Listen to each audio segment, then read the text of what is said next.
afternoon. I'm Matt Stewart, joined by legendary quarterback Buck Bellew. And Buck, once again, the quarterback situation is the storyline for this ball game. Matthew Stafford gets his first collegiate start for Georgia in place of the injured Joe Tereshinski. Well, it's the day every young kid dreams about, his first start on the major college scene. And Matthew Stafford, they've given him a lot this week on his plate. Mark Richt saying more on his plate than what they gave David Green when he was a freshman. He's got some talented people around him. The offensive line is playing very well. Matthew Stafford needs to concentrate on the little things today. The big things will come naturally. UAB plays two quarterbacks. Sam Hunt out of Cedartown, Georgia, transfer from Middle Tennessee State, will be the starter today. But Chris Williams, who was the starter because of injury the last time UAB came to Athens, will also see playing time. And Watson Brown loves his quarterback. One of the guys that got away, I guess. A young man out of Cedartown, Georgia, Cedartown High School, an all-state performer, one of the fastest guys on this Blazer team. He'll face a very aggressive front seven today. It's a pretty good matchup. Now, Georgia's defense has allowed just one touchdown in the first two games for the second week in a row. A Bulldogs defensive end earns SEC honors. This time it was Charles Johnson. Charles Johnson was a beast against South Carolina. What an impact he made. Leads the nation with 6 tackles for losses. I guess you pick your poison. Do you double Moses? Do you double Charles Johnson? It's a shame you can't double them both. Martinez has this defense looking good. And Mark Richt calls Charles Johnson, the Bulldogs, big bully. Well, our big bully is down on the sideline. He's the third member of our broadcast team, and he's Nick Cellini. Nick? Well, guys, a couple of big bullies return on the offensive line. 3 players overall returning from suspension for the Georgia Bulldogs today. Center Ian Smith, huge offensive lineman, offensive tackle Daniel Inman, and punt returner Thomas Flowers. And as you said, Buck, the offensive line played very well last week in that victory over South Carolina. That being said, we know what UAB was able to do. They hung very tough as they were here 3 years ago in that 16-13 defeat. And we'll see if freshman Matthew Stafford can make things a little bit easier for the Bulldog players and fans this afternoon.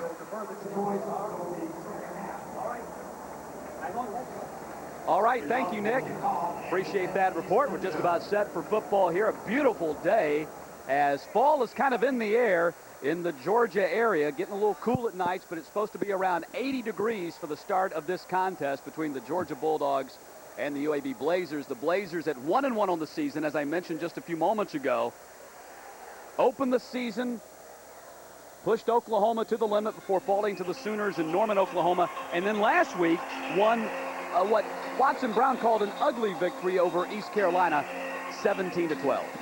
Yeah, and interesting how they won that football game. My gosh, they had their defensive back track down, run down a wide receiver on the opposing team and strip him before he got in the end zone. He's saying 6-7 plays really almost got him beat last week. They got to get rid of the bad plays today if they want to play with the Dogs.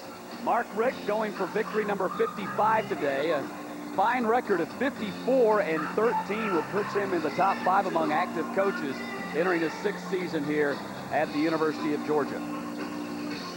And Watson Brown has been the head coach at UAB since they restarted the program. It's his 12th season with the Blazers, a record of 60-66, 11 years of that at Division I. Watson Brown led this team to the Hawaii Bowl, the only bowl appearance in UAB history just a couple of years ago. Roddy Whiteum, first-round draft pick of the Atlanta Falcons, was a member of that team. Yeah, and he's very high on Roddy. So it's just a matter of time before he breaks loose. 30 years in coaching, really an offensive mind that he knows a good quarterback when he sees one. This is Mac's younger brother. Yep. And he and Mac are very tight, very close. In fact, they grew up playing sports together. Watson would be the shortstop. Mac would be the second baseman. Watson would be the quarterback. Mac would be the running back. And, of course, Mac, the head coach at the University of Texas, and was able to give Watson a pretty good scouting report on Matthew Stafford because Mac Brown recruited Matthew Stafford to be a member of the Longhorns. And, of course, the star out of Highland Park High School there in Dallas ended up signing with the Georgia Bulldogs. Well, Watson saying that Matthew Stafford, not a freshman quarterback, a redshirt freshman, because of the fact he showed up early, went through spring practice, feels like he's a very mature freshman. We'll just leave it at that. And here is the kickoff. Slaughter will take it 5 yards deep in the end zone and will not return it.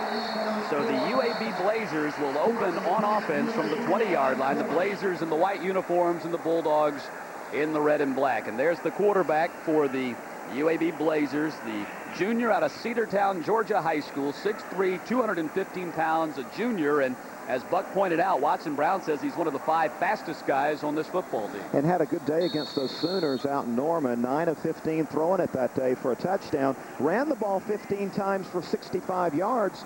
This guy with an odd release, but the ball appears to get there. He's a dual threat today.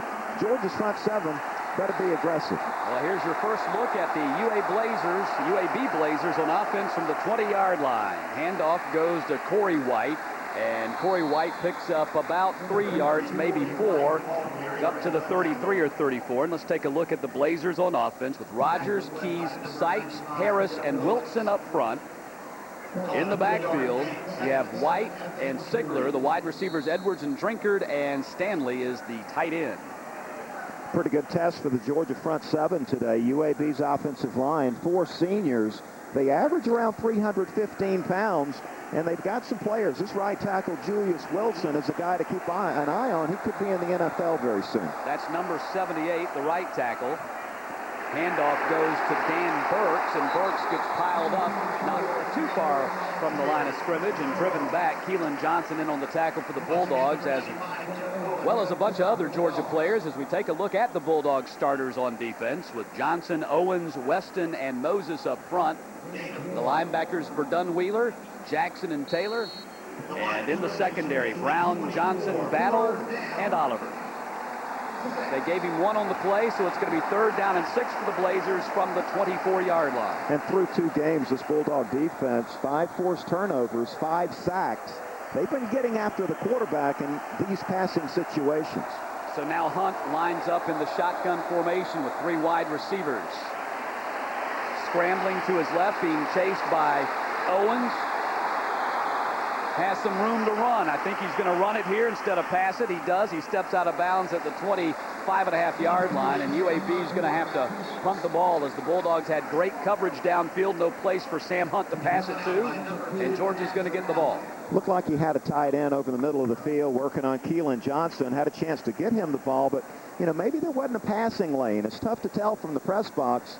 You have these throwing lanes, and that must have been closed off. So, hey, shows his athletic ability. You see some of the speed we were talking about. Parker Mullins is on to punt for UAB. He stands at the 11, and Thomas Flowers, back from his suspension, is standing deep for the Bulldogs at the 34-yard line.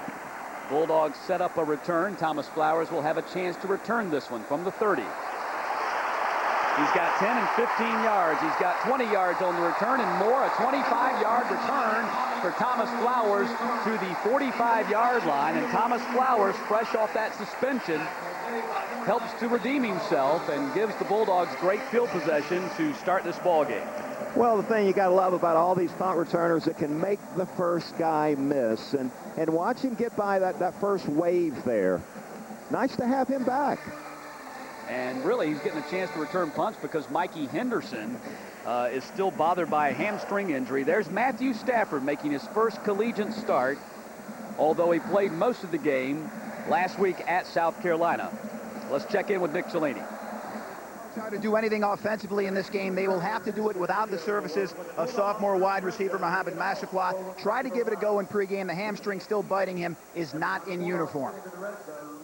Thanks, Nick, for that report. Do appreciate that. And that's big news for the Bulldogs as they're trying to establish some go-to guys at the wide receiver position.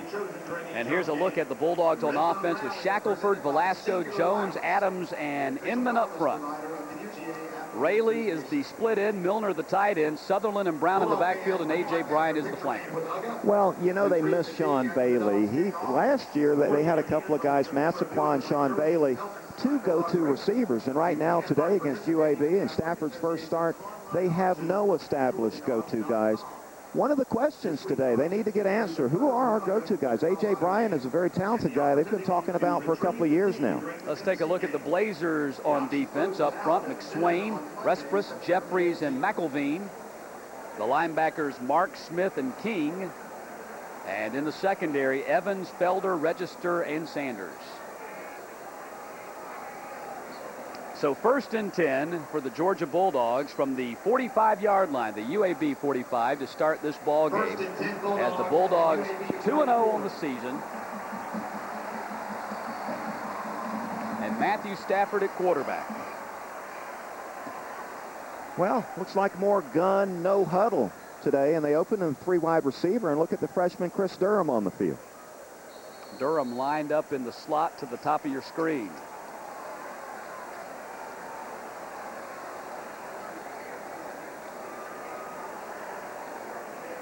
Stafford will throw on 1st down and throws complete to A.J. Bryant. Driven down by Darrell Fuqua, the nickelback, and a pickup of 8 on the play for the Bulldogs.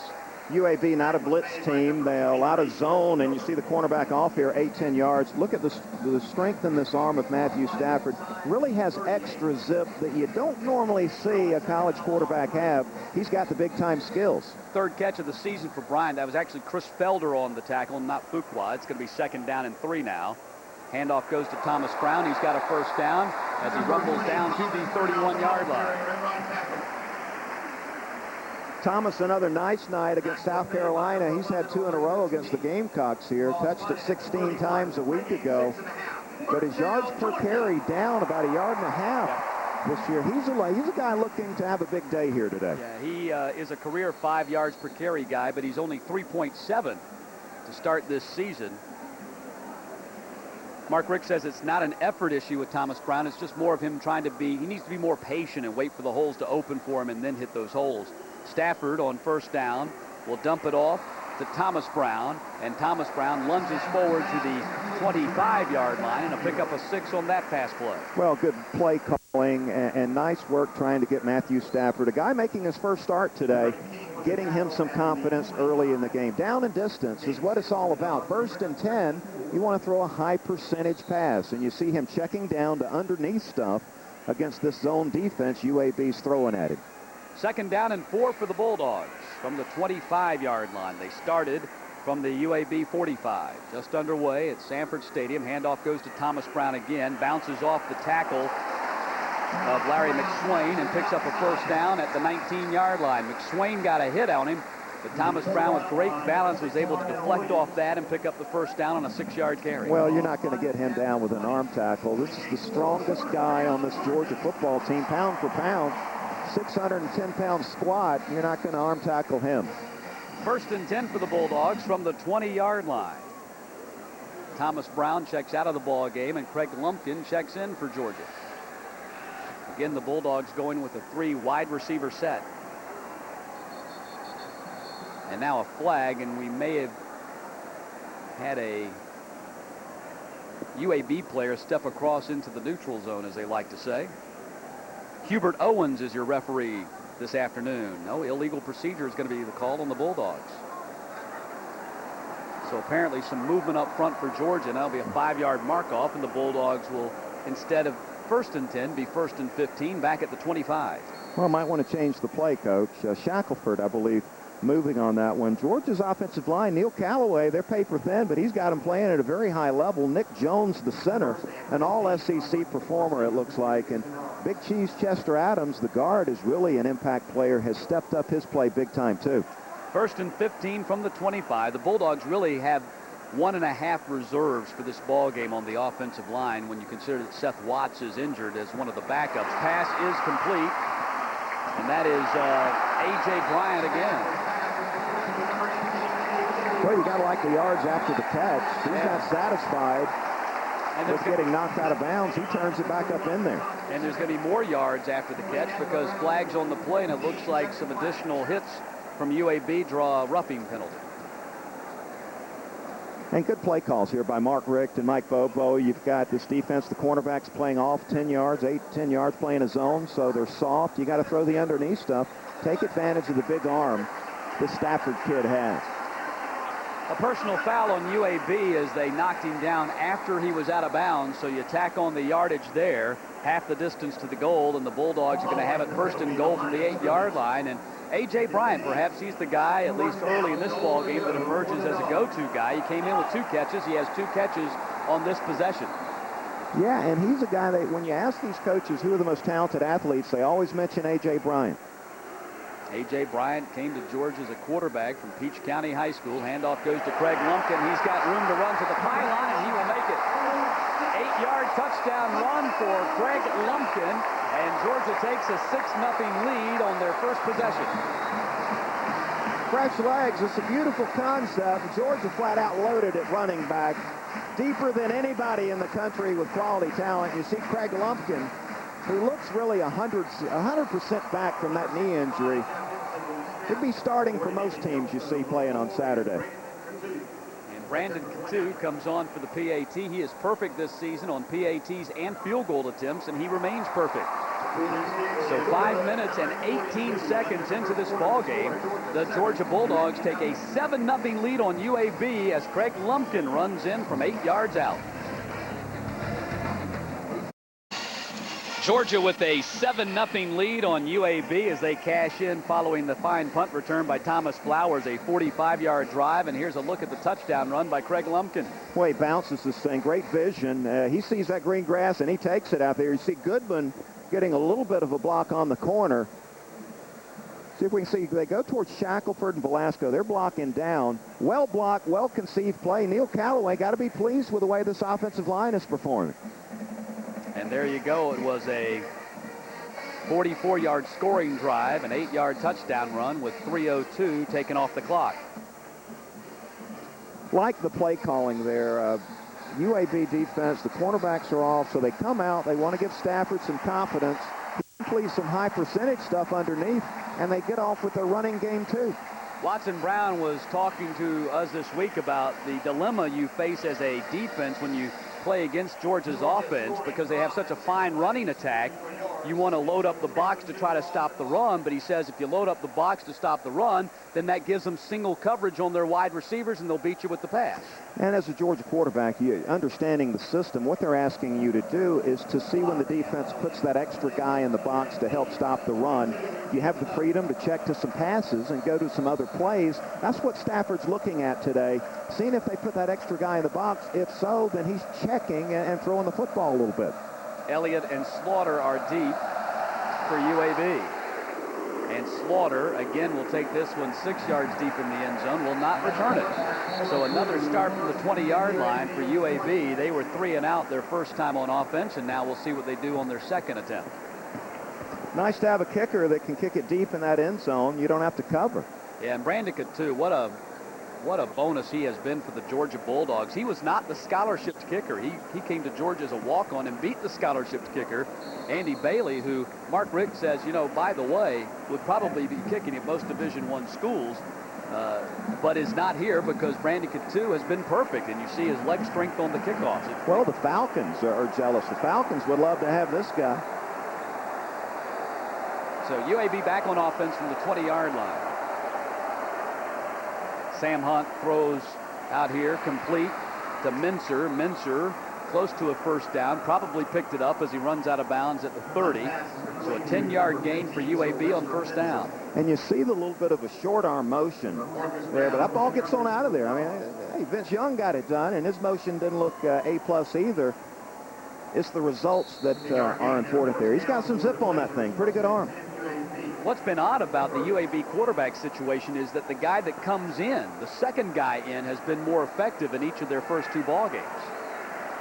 Uh-oh, look at the wishbone. There it is, 1st and 10. They break out the wishbone here on 1st and 10 from the 30-yard line. And the ball is fumbled by Hunt. He picks it up, and he is going to go down. Danny Verdun-Wheeler was there. And UAB is lucky that they did not cough that ball up. Fumbling the ball was a big problem last week against ECU, although they were able to survive it. Well, there's somebody somewhere saying, well, they're trying to get fancy, trying to do something they don't normally do. Well, you got to do some of this. Trying to surprise a very good defense that Georgia possesses. Can't just line up and be pure vanilla. You got to surprise them with something. A loss of 2 on the play, and they're fortunate that's all that they lost, and they didn't lose the football. Last week against East Carolina, they twice fumbled inside the 2-yard line. Watson Brown says their 17-12 victory should have been at least 31-12. Yeah, he wasn't pleased about that. Maybe Georgia went to that split 60 that Irk Russell made famous against the veer and wishbone and option teams way back in the 70s. Keeper by Hunt, and Hunt is run down by Charles Johnson at the 34-yard line. Well, we talked about Charles in the open, SEC Defensive Player of the Week, and doing some great things. What an impact performance against South Carolina. Spurrier, I guess he said, we're not going to let Quentin Moses beat us, but Charles Johnson is earning his respect now. Also, the freshman, Geno Atkins, is in there on the second series for Georgia's defense. True freshman. They're playing a lot of young people. That looks good for the years to come.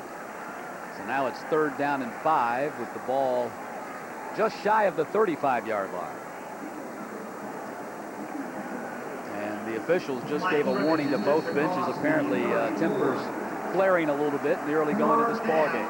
Well, a hot day, too. The sun's out, no relief there, and it's got to be mid-80s. I wasn't exactly sure what the temperature was at game time. It was projected to be 80. I'm sure it's a little bit hotter down on the floor of that stadium. Yeah, you put those 20 pounds of pads on, you're sweating down there. 3rd and 5 from the 34-yard line. Hunt trips. Tried to gain his footing and slipped as he tried to shift into gear, and it's another punting situation for UAB. Looked like quarterback draw, trying to take advantage of this kid's running ability. As I mentioned, a 4.5 guy. It looked like the turf monster reached up and grabbed him there, and Watson's wanting to know what's going on. That was funny. Watson Brown talking to his quarterback. You could almost read his lips saying, what was happening out there? You had some room to run and you tripped and fell down? Look, this Georgia defense is going to be tough enough without you helping them out. Parker Mullins standing at the 16-yard line to punt. And Thomas Flowers will get another chance to return this one. A nice kick taken at the 20-yard line. Makes the first man miss. That's another 15-yard return or close to it for Thomas Flowers. Like him running north and south. You see way too many guys doing that east and west thing, and you're not gaining any yardage. He's taking it right, straight ahead. Very aggressive. Tough football player. Nice to have Thomas Flowers back. They've got some options returning punts now. And the Bulldogs are very fortunate in that they are deep at so many positions, and they're deep at punt returners. How many teams are looking for one punt returner, and the Bulldogs have 2 that are capable of doing it. Obviously Thomas Flowers and Mikey Henderson when he's healthy.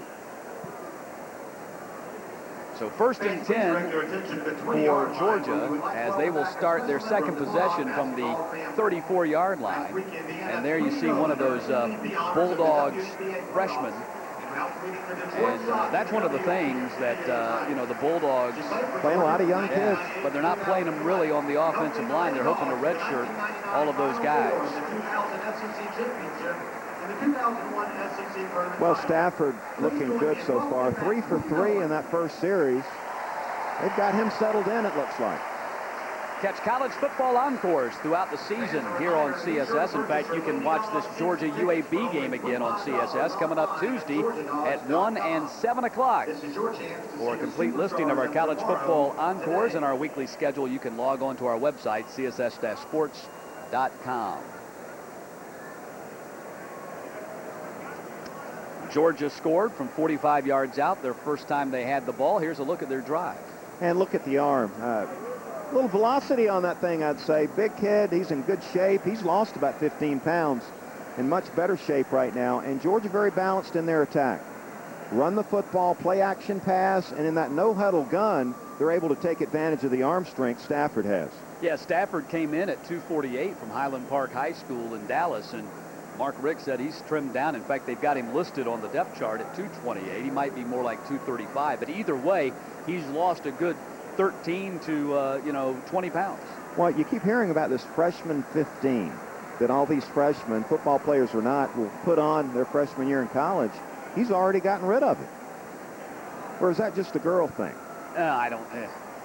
You've heard of this, right? The freshman 15? That they put on 15 pounds. I thought that's when you got married, you put on 15. Oh, okay. Could be that, too. Maybe it's when you become a freshman. The good news is he's gotten himself in better shape. He's a big kid. I mean, we're talking, hey, if he's wears socks, he can't pull the things up because the calves are too big. Yeah, he had a big 23-yard run on a called quarterback draw from deep in Georgia's own territory against South Carolina that picked up a crucial first down. So it's 1st and 10 from the 34-yard line for Georgia. And Stafford Hands off to Danny Ware this time, and Danny Ware picks up about 6 yards to the 40-yard line. And Danny Ware, another one of those horses. Yeah, he is, and he's a guy that was, I guess he is technically still number 3 on the depth chart, and I think that maybe got under his skin a little bit to start the season. It's a good motivator. There's a lot of competition going on with Brown, Lumpkin, and Ware. Ware, by the way, 7.4 yards a carry. You got to get him the ball. 2nd down and 4. And again, Danny Ware gets the ball, and Danny Ware gets 7 yards this time up to the 47-yard line. The Bulldogs doing a very good job of running the ball early in this game. Yeah, Inman, Jones, Adams, all pretty talented football players right there. And Shackelford and Velasco now are settling in too. Neil Callaway has this line opening some running lanes. And the nice thing about Danny Ware is look at the patience by Ware. You don't see him running into the back of any of these offensive linemen. He's patient, waiting on the hole. He sees it, and he hits it. Bulldogs have carried the ball 5 times for 34 yards already in this ball game. Stafford's going to throw. He's 3 for 3. Nope, he's going to run instead. And there's Stafford. We were talking about his newfound running ability, or newly discovered running ability, and he just picked up a 1st down or close to it. Yeah, everybody's so enamored with the big arm. They want to talk about his abilities in the pocket, but this is the thing that has surprised me the most. His ability, number 1, to avoid pressure in the pocket, feel the pressure, get away from the pressure, and a nice job of turning it up and picking up some yards. He picked up 9.5 yards on that carry, Buck, and that's actually going to hurt his yards per carry average, which was 17.7 before that run. So 2nd down and a half yard for the Bulldogs. The fullback gets it, and the fullback, Brandon Sutherland, picks up the 1st down inside the 35-yard line. Actually, that was Des Williams on the carry instead of Brandon Sutherland. Well, they both look a lot alike. Big physical guys, 240, 250 pounds. And in this offense, you see him in the eye some. They're always blocking on those linebackers. They got to be rough and tough. And it's nice to reward those guys occasionally with a ball carry or two. Wow, the Bulldogs averaging more than 7 yards per carry here in the 1st quarter. We approach the 5-minute mark of this 1st period. 1st and 10 for Georgia from the 35-yard line. Hand off to Danny Ware, sweep to the right. Danny Ware's got 10 and plus. Down to the 22-yard line, Danny Ware. Bulldogs just bullying UAB right now. Yeah, and this offensive line doing a great job. They're really pleased to have Inman back in there. He's a physical presence on the line of scrimmage. They're going to need that looking into SEC play. But watch him work here. Milner out front. You got Shackelford trying to get something done, and Nick Jones all the way down the field. He's the guy, the war daddy here. He's the leader at center and is playing at a really high level right now. A nice chip block by Nick Jones downfield. That's one of the few times, actually the first time, the Bulldogs have been unsuccessful running the ball as Thomas Brown gets stacked up by 2 or 3 UAB defenders just shy of the line of scrimmage. Nick Jones, a senior out of Bowden, Georgia. 6'3", 296 pounds, and very athletic. I expect this young man's going to have a future in the next league. Yeah, they must be very proud of him. One of the leaders on this football team, taking a big leadership role. Loss of a yard on that play for the Bulldogs. 2nd down and 11.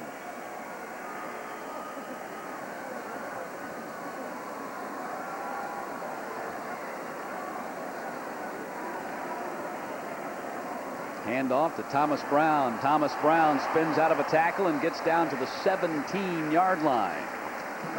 Mentioned in the open, Mark Richt saying that they've put more on Stafford's plate as a freshman early in his career than they did with David Green, and they're doing that because everybody else on the offense is far more advanced than what David Green's 10 teammates were at that point in time. So Stafford, a lot on his plate. You saw him check to the run that time, looking at the pre-snap read of the defense. If he sees something, he's checking off to the play they want him to get to. And he did that against South Carolina inside the 10-yard line, and it led to the Danny Ware touchdown against the Gamecocks last week.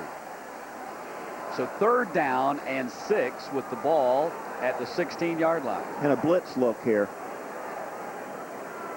Stafford going for the end zone and will not be able to get it to Kenneth Harris, as Chris Felder had step-for-step coverage with, I think that was no, it was not Kenneth Harris. That was actually Michael Moore. Yeah, a young player out of South Florida. They're trying to find some answers there, giving some guys some opportunities. Again, the blitz look, Stafford, they know what they want to do to it. They go with a fade on the slot receiver, but not able to hook up on that one. Max protected it, too, to give him time to make the throw. This is a 33-yard attempt for Brandon Katu before the ball can be snapped. Flags are dropped. And we'll check the call from our referee, Hubert Owens. But that's the first time I've ever seen the Bulldogs throw a pass to Michael Moore.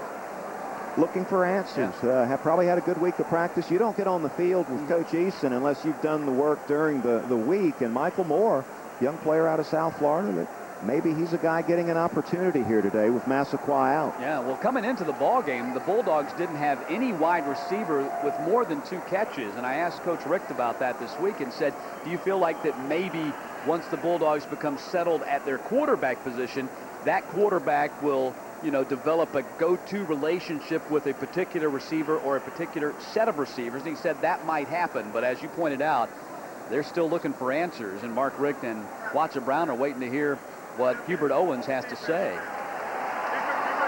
The penalty is against UAB, and Watson Brown is about to blow a gasket. So that's going to make it 4th down and 1 for Georgia at the 11-yard line, or just shy of the 11-yard line. Watch the left side of your screen.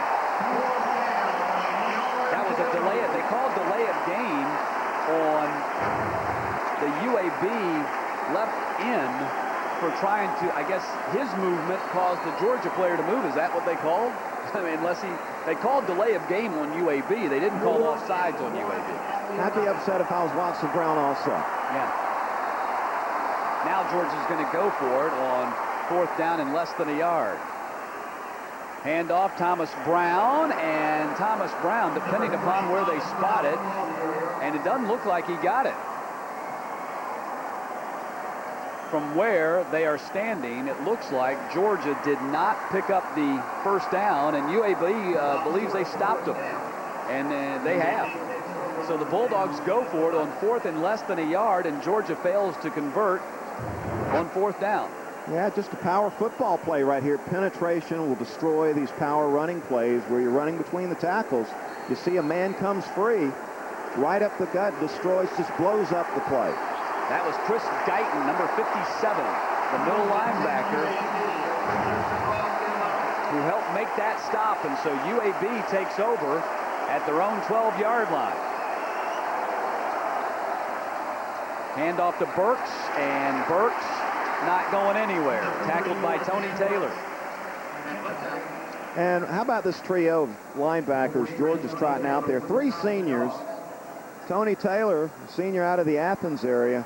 39th ball game. This is a rough and tough guy, and really a talented group here. I don't know if there's a better trio in the SEC than Taylor, Jackson, and Verdon Wheeler. You know, and the Bulldogs really have Jeff Herron, the former Oconee County head coach and now Camden County head coach, to thank for Tony Taylor. Tony Taylor, when he was in 8th grade, they were heading off to football camp at Chattooga, and he wasn't there for the bus to go to camp. As Hunt's back to pass, has all kinds of time, now steps up, has nobody open, and he's going to go down back at the 4-yard line. Keelan Johnson and Tony Taylor there to drop Hunt for a big quarterback sack and a loss of 8. Blazers trying to set up the screen pass, and Georgia snuffs it out. You see Owens there reacting, jumping on the running back they're trying to get the ball to. And poor Sam Hunt just doesn't know what to do with it. They snuff out the play, and it's just ad-lib at that point in time. So now 3rd down and 18. We'll tell you the story about Tony Taylor in just a moment as the Blazers come back to the line of scrimmage. Burks trying to get outside, makes one man miss, and will get it up to the 15-yard line before being run out of bounds by Ramarcus Brown, and there UAB will have the punt. Well, the story goes with Tony Taylor. They're heading off, Oconee County's heading off to their preseason camp in Chattooga, Georgia, and Tony Taylor, 8th grader, not there for the bus. Well, Jeff Herron goes looking for him, knocks on the door of his house. His mother comes to the door and says, you know, where's Tony? And the word was Tony was going to give up football and just concentrate on basketball. Well, to make the story short, his mom put him on the bus. He goes to camp, and the rest is history. Ends up being an all-state football player at Oconee County High School. Heck of a soccer goalie, from what I hear, too. Fair catch is called for, by Thomas Flowers at the 48-yard line, and that's where the Bulldogs will put it in play for the third time this afternoon, as we are now under 2 minutes to play in the first quarter. Well, the Georgia defense doing the job here. Willie Martinez must be pleased with the way his group is playing here early in the season. Three out and punts. John Fabris, the special teams coach for Georgia, apparently not at all happy, I guess, that Thomas Flowers called for a fair catch on that. I'm just guessing that's what he's angry about, but he seems to be upset with that one. That was the first. He's got an in-your-face style of coaching. Yeah, he does. Stafford back to pass. Here comes the blitz. Stafford gets jarred loose of the ball, and the Bulldogs will hop on top of it at the 44-yard line. That was a delayed blitz by UAB, which does not blitz very often, but Stafford didn't see it coming. Well, they came after him in the last series, and Georgia had a max protect on, so he had time to throw it downfield. This time it's a play-action pass, and you see the blitz coming weak side there. He doesn't see it until the last minute, but here's the thing. You got to protect the football. You can't give the football up. And you learn that through playing, trial and error. Hopefully he'll learn from week to week and keep improving. That was the free safety Will Dunbar, who came untouched, and now A.J. Bryant drops the ball. He was wide open at the 47-yard line and let it go in and out of his hands. Well, Coach Eason won't be pleased with that. Again, play action, and look at the arm. Frozen rope, out route. And A.J. Bryant trying to run with it before he catches that ball. And A.J. Bryant will come out of the ball game. Yeah, it normally happens when you drop it like that. 3rd and 14. Matthew Stafford, 3 of 5 so far, 23 yards. And he did have the fumble, but Georgia recovered.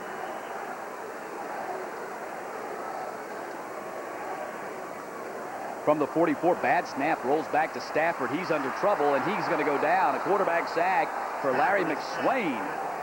And the Bulldogs go in reverse in that possession, and they're going to have to punt. So the Bulldogs have some trouble after scoring relatively easy on their first possession. They stall on their second, and then they go backwards on their third. Bobo will give him a minus right here. You got to step up in the pocket. He's trying to get out the back door there, and that's where the tackles are pushing these guys rushing. Stafford's got to step up in that pocket. They'll teach him up on video. He won't like what he sees on that tomorrow. So Gordon Neely Kelso standing at his 18-yard to kick, and Kevin Sanders is deep for UAB at the 20. It's easy from the press box now. And Kelso booms it away. Sanders will have a chance to return this one back from the 12-yard line. Sanders, and the flags go down, and Sanders scampers up to the 27, but a flag is laid on the field at the 16-yard line. Ely Kelso just hitting some bombs this season. He's been excellent. These specialists for Georgia really impressive.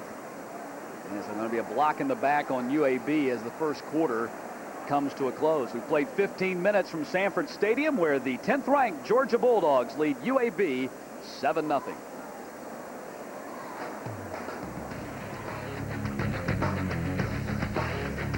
Start of the second quarter, Georgia leading UAB 7-0. Matt Stewart along with Buck Ballou upstairs, and Nick Cellini's down between the hedges. Nick? Well, fellas, Neil Callaway, the offensive coordinator and offensive line coach, kind of beside himself right now, warning the fellas. He said, remember what happened 3 years ago against UAB.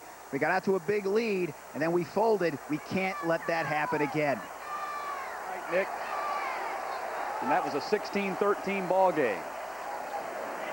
Chris Williams now in there at quarterback, fires to Willie Edwards out on the far side, and Edwards can't hold on to it. Well, here's a kid out of New Orleans, got the start here in 2003, and Watson said bluntly, he came out and played over his head. We were surprised with his performance.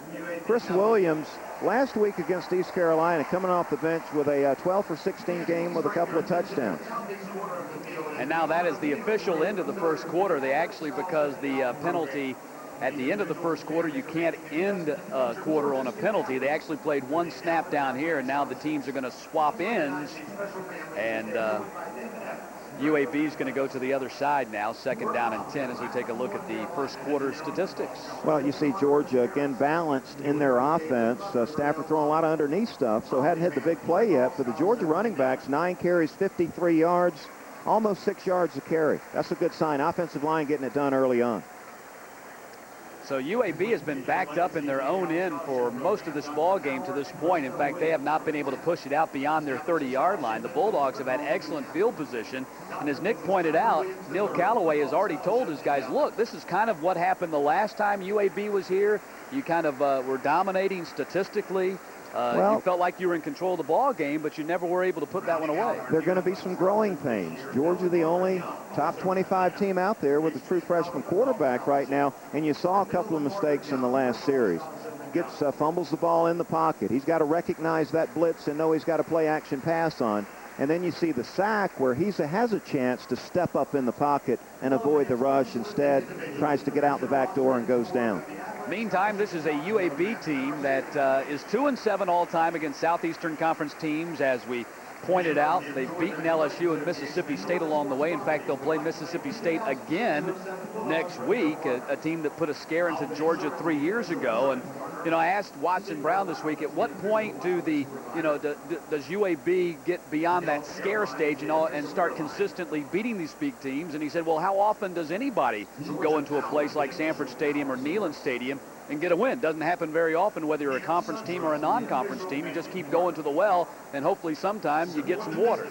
Well, you see what happens is they get in the game, and then late in the game, things don't go their way. They're top 22. They can match up. They can play against Georgia's top 22. The advantage and big advantage for these teams in the SEC is they've got layers of quality talent they can bring in the game. So when fatigue sets in, they've got fresh legs making plays. 2nd down and 10. Chris Williams hands off to Dan Burks. Burks gets knocked down as he gets to the 15-yard line. Marcus Brown with the tackle there, and he's a guy fighting for playing time. He's been the starter with Thomas Flowers out, suspended early this season, and he's played well enough to hold off Flowers this week in practice. He knows he's got to go out and play right now. You see him coming up from the secondary making a nice tackle. If he doesn't perform, they'll get somebody else in there. That was a gain of 7, so it's going to be 3rd down and 3 for UAB. Willie Martinez, really a lot of quality young talent in that secondary. They're deep back there and looking to get some of these guys some experience.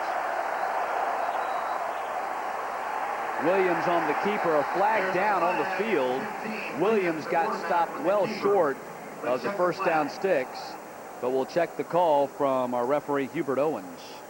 UAB seems to think that it's against Georgia, and it is. Offsides on Georgia. You saw big number 78, Julius Wilson, giving the first down sign. He's a guy that they feel is going to be going pretty high in the NFL draft. Watson Brown was praising him this week when we talked to him, said this guy's very athletic, could actually end up as a center in the NFL. Or an offensive guard, natural offensive guard. Look at him right there. He looks like a football player. 6'5", 310 pounds, was a basketball player in junior college, so he's got some athleticism. They like him a lot. Runs a 4.8 40. Saw some NFL scouts in here. They want to see Moses working on this kid today, looking ahead to the draft coming up next spring. That is going to be the second penalty on Georgia for 10 yards. And pretty much the entire day, Julius Wilson should be matched up against Quentin Moses. Be a nice little and again, going battle back to the the quality depth, too. Georgia will rotate defensive linemen. He's going to have to play every snap. So 1st and 10. Marcellus Elliott, who gets his first carry of the game. And Elliott picks up 4 yards on the play. Elliott, a guy that UAB head coach Watson Brown said they just got to get him more involved in the offense. Coming into this game, he'd only had 3 carries and 1 pass reception, but he's one of the fastest guys in their backfield. Tough challenge today against this Georgia front 7. Very quick, very active. They get off blocks. And they're very physical at the linebacker position. They wanted to get better. Georgia wanted to get better against the run this season. They gave it up at the end of last season. They wanted to get tougher on the run, and so far, opponents averaging less than 2 yards a carry. 2nd down and 7. Chris Williams out of the gun, quarterback draw, and Jeff Owens stays his ground, and Williams picks up maybe 2 yards on the play, maybe 3. Probably more like 2. Jeff Owens making the play, and Mark Richt this week talking about the Bulldogs, and obviously Georgia's got a great tandem of defensive ends, and Quentin Moses and Charles Johnson said he wanted to start seeing Jeff Owens and Cade Weston start stepping up and making some more plays interior. Yeah, they're very pleased with Owens. Very active, very aggressive in there, and Cade Weston gives him that big body And once he gets that pad level thing down, well, he's going to be pushing some folks around at the point of attack, and that's a great deal of help when you're talking about stopping the run. It's 3rd down and 4 from the 26-yard line. We are early in the second quarter where Georgia leads UAB 7-0. Pitch. Elliott not going anywhere. Got dropped at the line of scrimmage. Paul Oliver was there, but Georgia may have grabbed a face mask as a flag came out at the point of the tackle. May have been a face mask hole as they tackled him out of bounds there, but good recognition by this defense. And you saw Willie Martinez anticipating the option play, and that's what it was, face mask. Anticipating the option play. Georgia much more aggressive in their pre-snap there. You saw the defensive backs getting involved, Keelan Johnson and Oliver, anticipating the option play. Yeah, it looks like Oliver might have been the offender on that play. That'll be the second time on this possession that the Bulldogs have given UAB a first down by penalty. Some of this stuff, I know it drives them crazy, but when you play hard and you're aggressive, some of these things, little nagging things, just they're going to happen. You got to deal with it, and Willie does a great job with that. Typically, Georgia in the past with penalties, and they've been a much more penalized team in the past than they are right now. They've actually done a pretty good job of cleaning up that area of the game, but Mark Richt, while not happy with penalties, will tend to excuse those penalties of aggression. It's those passive type penalties that really get under their skin. Williams fires, complete to the tight end. That's actually Dan Burks out of the backfield who made the grab, and Burks up to the 49-yard line of Georgia. Big gainer for UAB as the Blazers find themselves in Georgia territory for the first time this afternoon. Well, they were really nice. They set this thing up very nicely here. A little play action. You know, he's looking like he wants to go outside with it. Comes off that receiver and dumps it off to a guy that wants to be aggressive and run north and south. So 1st and 10. Burks is tough for UAB. UAB, one of only 2 programs in the entire country that's got 4 running backs who've had 100-yard games. Of course, Burks and White among that tandem. Williams throwing under pressure and dumped it off incomplete as he got clobbered. Trying to get it to Corey White, but Trey Battle was there on top of him. It's going to be 2nd down. Howard with the pressure back in the backfield for the Dogs. And quarterback, you got to throw it before you want to throw it. Yeah, Marcus. He's throwing it and getting out of the way at the same time. He's ducking under the fire. And Marcus Howard is a guy that, you know, next year will likely be a starting defensive end for Georgia, not of the same build as a Charles Johnson and Quentin Moses, but really one of the fastest guys on the defense. He ran the 100 and 200 meters in high school, and he benches 480. They love his athleticism. Handoff goes to Corey White. And White gets tackled at the 44-yard line. By guess who? The guy we were just talking about. He's a good-looking athlete. I mean, he's one of those guys that looks good getting off the bus. Yeah, I mean, you look at his size. He's 6'2", 222. He's backing up Quentin Moses, who's 6'5", 257. Georgia on the other defensive end, 6'2", 270. So he's not cut out like those 2 guys. But where he is so effective is his speed. And likely, if he's able to go to the next level, he'll play linebacker, which was his original position when he arrived at Georgia. And his athleticism. Very talented kid. They got a lot of those young talented players. 3rd down, Williams to pass, throwing complete to the tight end at the 39-yard line. That's Jordan Irwin who makes the grab, and close to a first down, but there is a flag down on the play as well.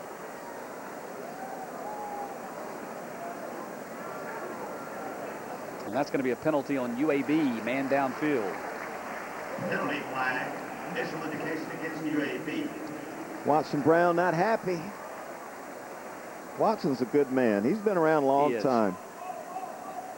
He's done a fine job. You know, you got to respect the job that he's done at UAB, and what is a difficult circumstance. He's trying to be, you know, a major football program in a state that already has Alabama and Auburn in it.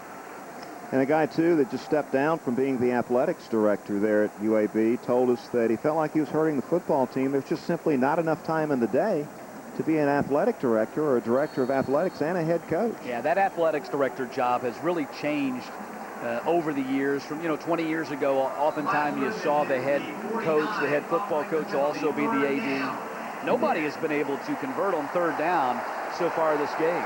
UAB's 0 for 4.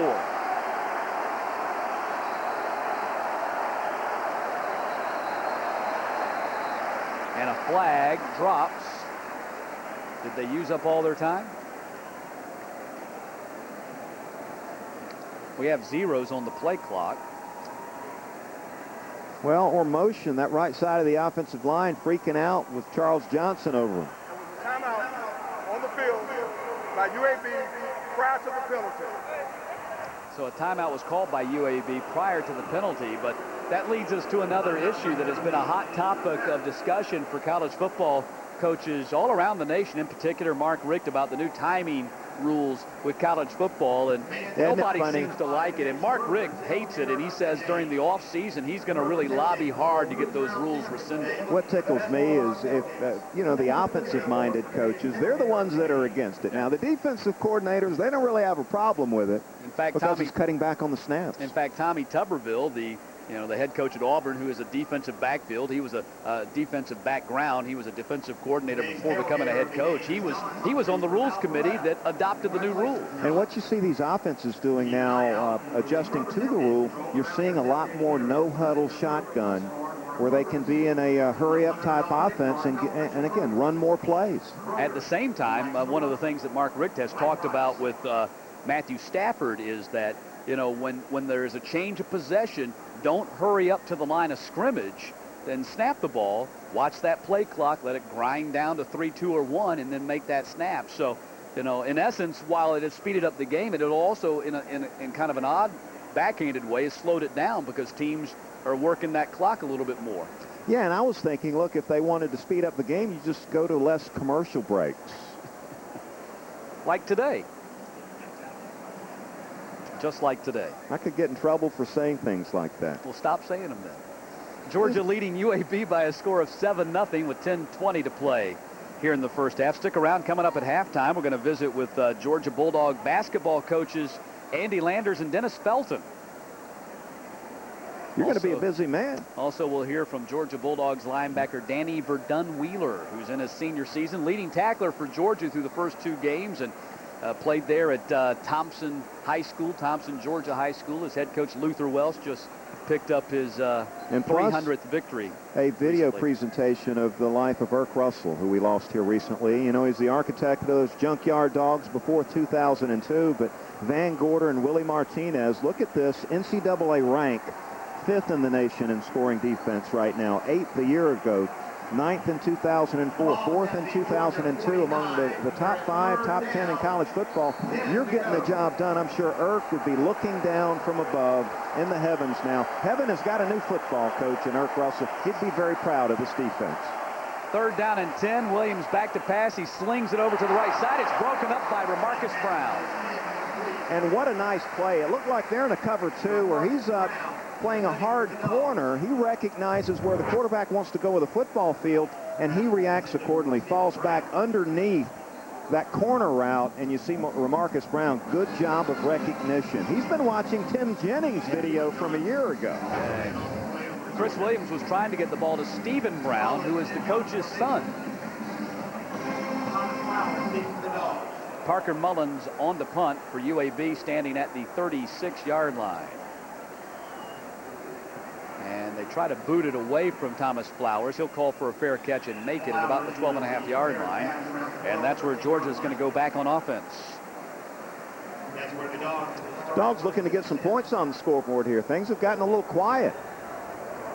7-0. They want to see some fireworks here with Matthew Stafford. Matthew Stafford going back out there. And, Stafford had to run 12 gassers during practice this week because of the 3 interceptions that he threw last week against South Carolina, and also for lack of detail on his footwork. Yeah, I remember those days. And Mike Bobo, you teachers out there listening, really a taskmaster. He handed out a tough grade. He gave Stafford a failing 60 grade on that South Carolina game film. Yeah, Stafford said that that's tough, it man. was the worst game he'd ever had statistically in his life. Shockley says that Bobo fella unfair with the grade sometimes, it seems. Craig Lumpkin on the carry for Georgia that time, Buck. It was Jerika Spites who made the tackle for UAB. Georgia, Mark Richt, they believe in balance. They want to run that football first and set up the play-action pass. You'll see him getting the gun, no huddle, and throw it downfield a little bit, but it all starts with running that football. Well, we asked Mark Richt if he had ever been in a situation where the fan base of the particular school was as gaga about a quarterback as they are about Matthew Stafford. He laughed and said, no way. Never had he seen anything like it in his life. Stafford back to pass, throws complete to Kenneth Harris, and Harris is down, apparently. His knee touched the ground. Yep. They're going to say that Harris had his knee on the ground when he caught the ball, so the play is stopped at the 22-yard line. That's pretty close to a first down. It's right on the marker. And you see him not make the catch immediately, bobbles it for a second, and goes down to a knee as he cradles it in. I'd like to see him reach out there and catch that thing with his hands a little bit instead of trying to trap it against his body. It was hard to tell from that angle, perhaps this one. It looks like his knee is close to the ground. It looks like his knee is touching the ground right there. That looks like a good call by the officials. Will be a first down, though. So a first down at the 23-yard line as the pass play picked up about 10.5 yards. And we may have a timeout by Georgia. We do. Maybe Mark Richt wants to review that. Well, there'd be no reason to review it, would there? I mean, the play was blown dead, so there's nothing you can do about that. Something extra for these coaches to be thinking about these days. You know, going back to what we were saying about Mark Richt and Matthew Stafford and how he'd never seen anything like it, he said that the closest he could come to even making a comparison was, you know, Charlie Ward at Florida State, but that was when Charlie was entering his senior season that the fans were so gaga about him. But well, he's proven himself. Well, there's been some precedents here recently. You had Quincy Carter and the Buzzman. He came in to take over. It was huge. A lot of focus on that. And also Eric Zier, who went on to really break all the records here at the University of Georgia. And the buzz where he came in from Marietta High School was also very significant. Well, I remember back in, 1979? The buzz around Buck Bellew? Or was that 77? Well, freshman year was 78. 70, okay. But see, I had that powerful Valdosta High School behind me, and that was the reason why I had a lot of publicity coming in as a freshman quarterback. But eventually you have to earn your way. You know, the articles and the hype, that only gets you so far. Sooner or later you got to perform, and I know that's what Matthew Stafford wants to do today. He wants to help his team win, number one, and number two, look good doing it. He's a guy auditioning for a job, right, looking ahead to Tennessee coming in October. And Joe Tereshinski, speaking of Tennessee, that's the target date that Joe has set for his return from his high ankle sprain. He's on the sidelines today with the boot on his leg and being helped around by crutches. I know this has got to be very difficult for Joe Tereshinski, who had just won the starting job this year. Let's check in with Nick Cellini. Bring up Joe Tereshinski. It would be very easy for him to hang his head and mope, but he is very, very active, albeit on crutches on the sidelines, yelling words of encouragement to the offensive line, helping out Matthew Stafford. I think every team could use a guy like Joe Tereshinski. Really unselfish. And, Nick, you hit a great point there. He's a leader on this football team, whether he's dressed out or whether he's injured on the sideline. Great mindset. Comes from an outstanding Georgia family. A lot of people very proud of Joe Tereshinski III. So 1st and 10 for Georgia from the 23-yard line.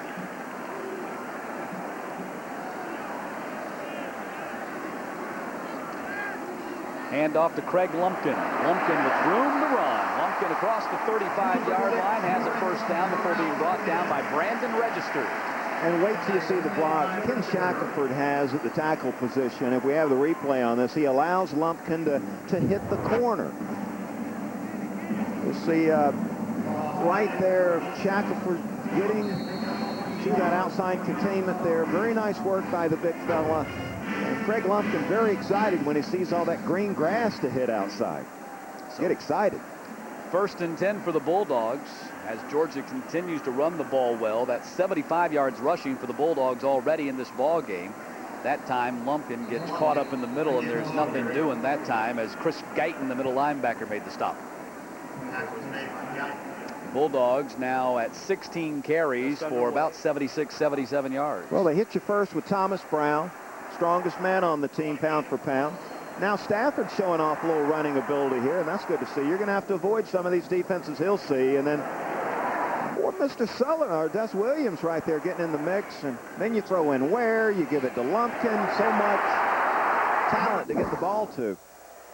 Stafford back to pass. It's a screen pass to Danny Ware with Nick Jones out there blocking for him. Danny Ware cuts into the open, and he's down to the 34-yard line. More and more, Danny Ware impressing as the top back in this Georgia backfield. Well, he's a complete football player. He can run it between the tackles. He can block for you. He can get out on the edge and make it happen. Very nice play call on 2nd and long. You like to see the screen pass there offensively, and Georgia's offensive line doing a nice job getting that thing set up. Velasco out on the corner, receivers throwing downfield. 3rd catch of the season for Danny Ware. Buck, is it just my imagination, but Danny Ware looks quicker this year than he had in the past? He gets the carry this time, slips a couple of tackles, cuts back in the middle of the field, and got something out of nothing. Ended up getting about 5 or 6 yards on that carry. He's just so elusive between the tackles. Normally, you'll see a big guy hit it between the tackles. He makes one move, and that's all you'll see. But he gets it upfield. He's very patient. He's running north and south, strong enough to break those arm tackles like you see, and then great vision and the burst to get it back up in there. He might be a little quicker. 2nd down and 4. He's got 4 carries for 34 yards this afternoon. He gets the handoff again, but the play is blown dead. Play is whistled dead with a flag. And the Bulldogs, with over 82 yards of rushing this afternoon, perhaps that has something to do with Daniel Inman getting back in there and playing right tackle. Can't hurt. No, it's a big boost to this offensive line, and fortunately, too, Michael Turner had done a nice job filling in, but he was injured against South Carolina, so it was nice to see Inman. You know, good timing for him getting back in there. Poor timing for Inman on that play, though. He was the one who jumped. He's a little rusty. Yeah. 2nd down. Stafford rolling to his right, throwing on the run, and a nice catch by A.J. Bryant, who dropped an easy pass earlier, made a very difficult grab on that one at the 18-yard line for a 1st down. Great skill. Sky's the limit for this guy. And you see him make the tough catch. He has to lay out. Good strong hands there, and you see Stafford on the run, mobile enough to roll him a little bit too and throw on the run. Very impressive. They want to review that one, I bet. Watson Brown screaming over there. Previous play is under further review. So they're going to take a look at that pass reception by A.J. Bryant, but perhaps Bryant taking a step up in the Georgia wide receiver derby, especially with, as Nick pointed out, Muhammad Massaquoi sitting this one out with a sore hamstring.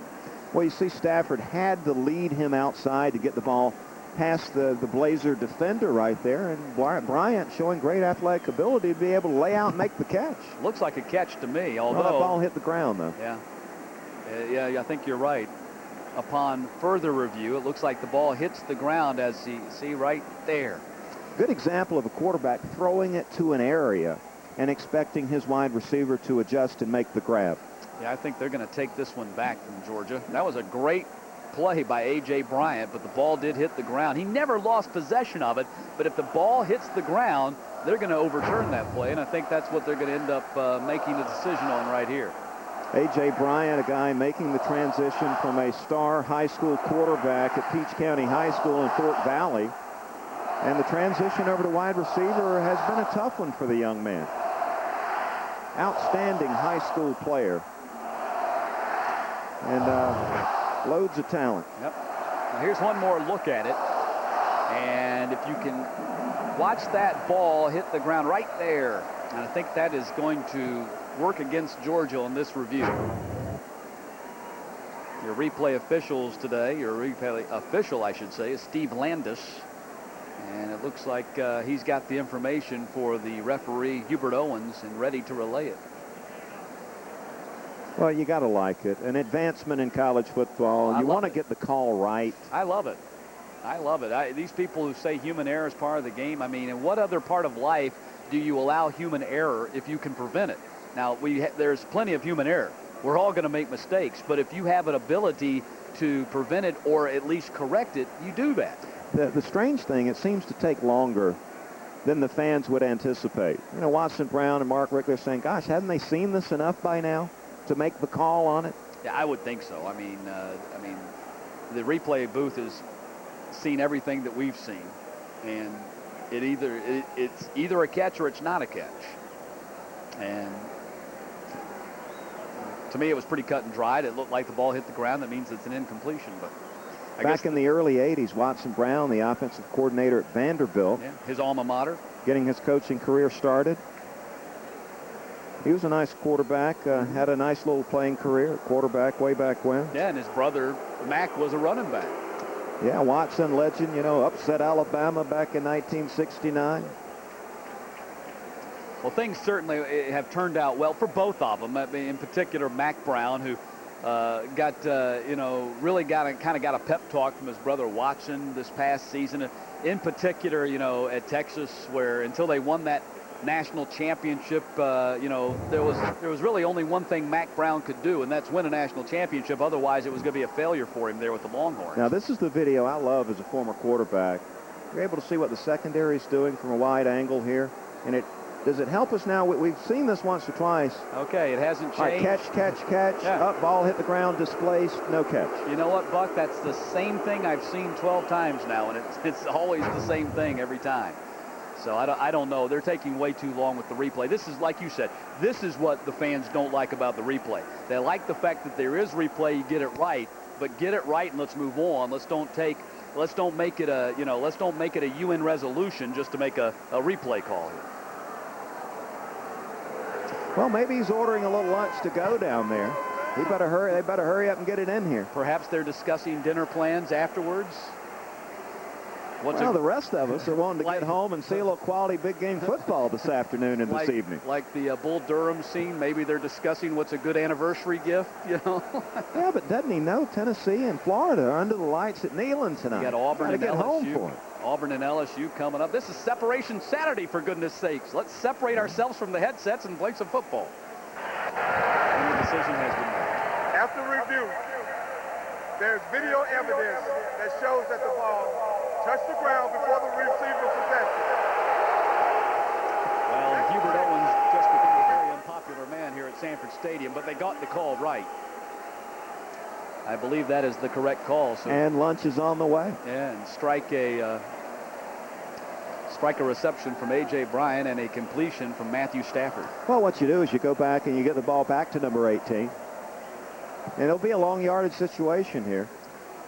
So now instead of a 1st and 10 for Georgia at about the 18-yard line, it's going to be 3rd down and 9 from the 33.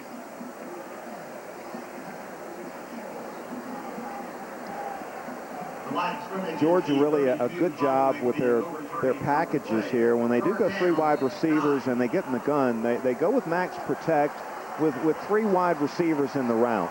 So they have 7 guys protecting Matthew Stafford, and you see him in the 4 wide receiver package right here.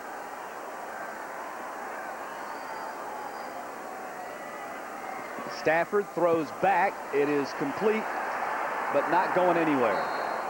Stafford was able to get the ball to A.J. Bryant, or rather that was Bryant. They went right back to him, but nothing on that play. Well, they've been seeing a lot of zone. It would make sense. This backside, weak side screen could be a play that you could bust. Rayleigh having trouble there working on his guy, and you get a guy coming free. Yeah, there were 2 guys coming at Rayleigh. He had to choose one of them. But this is going to be a long 55-yard field goal attempt for Brandon Coutu, who holds the SEC record for field goal length of a field goal without a tee, a 58-yarder, which is the record. He's trying a 55-yarder right here. And the snap is placed down, and Coutu has kicked a 55-yard field goal. Brandon Coutu remains perfect on the season. Well, good grief, man. He's got 4 over 50 yards now.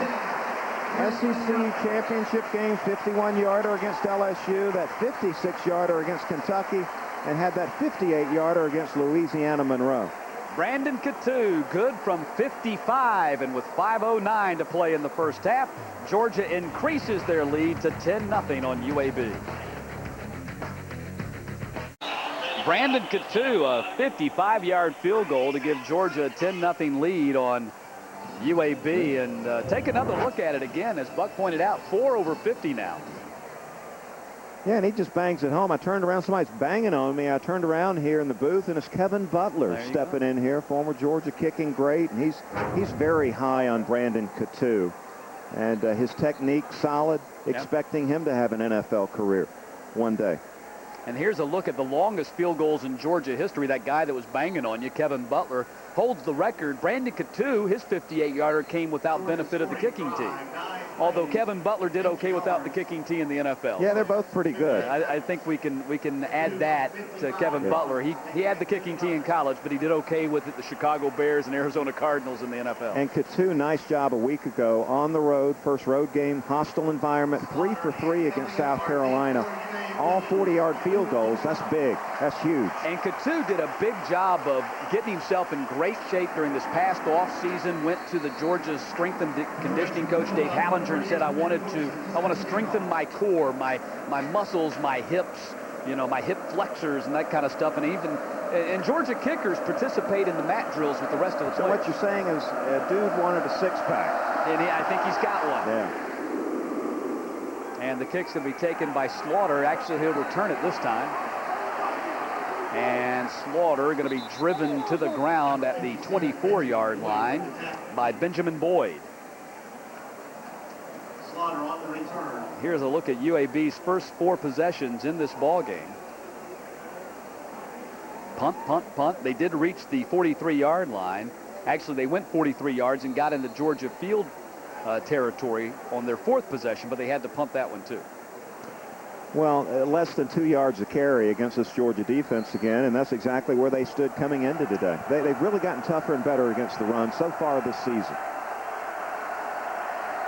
Chris Williams hands off to Marcellus Elliott, and Elliott gets up to the 39-yard line, and that's a pickup of about 15 on the play for Marcellus Elliott. And Watson Brown, good to his word, getting Elliott the ball a little bit more this year. And well blocked. Georgia not able to get off the blocks here. You'll see on the replay.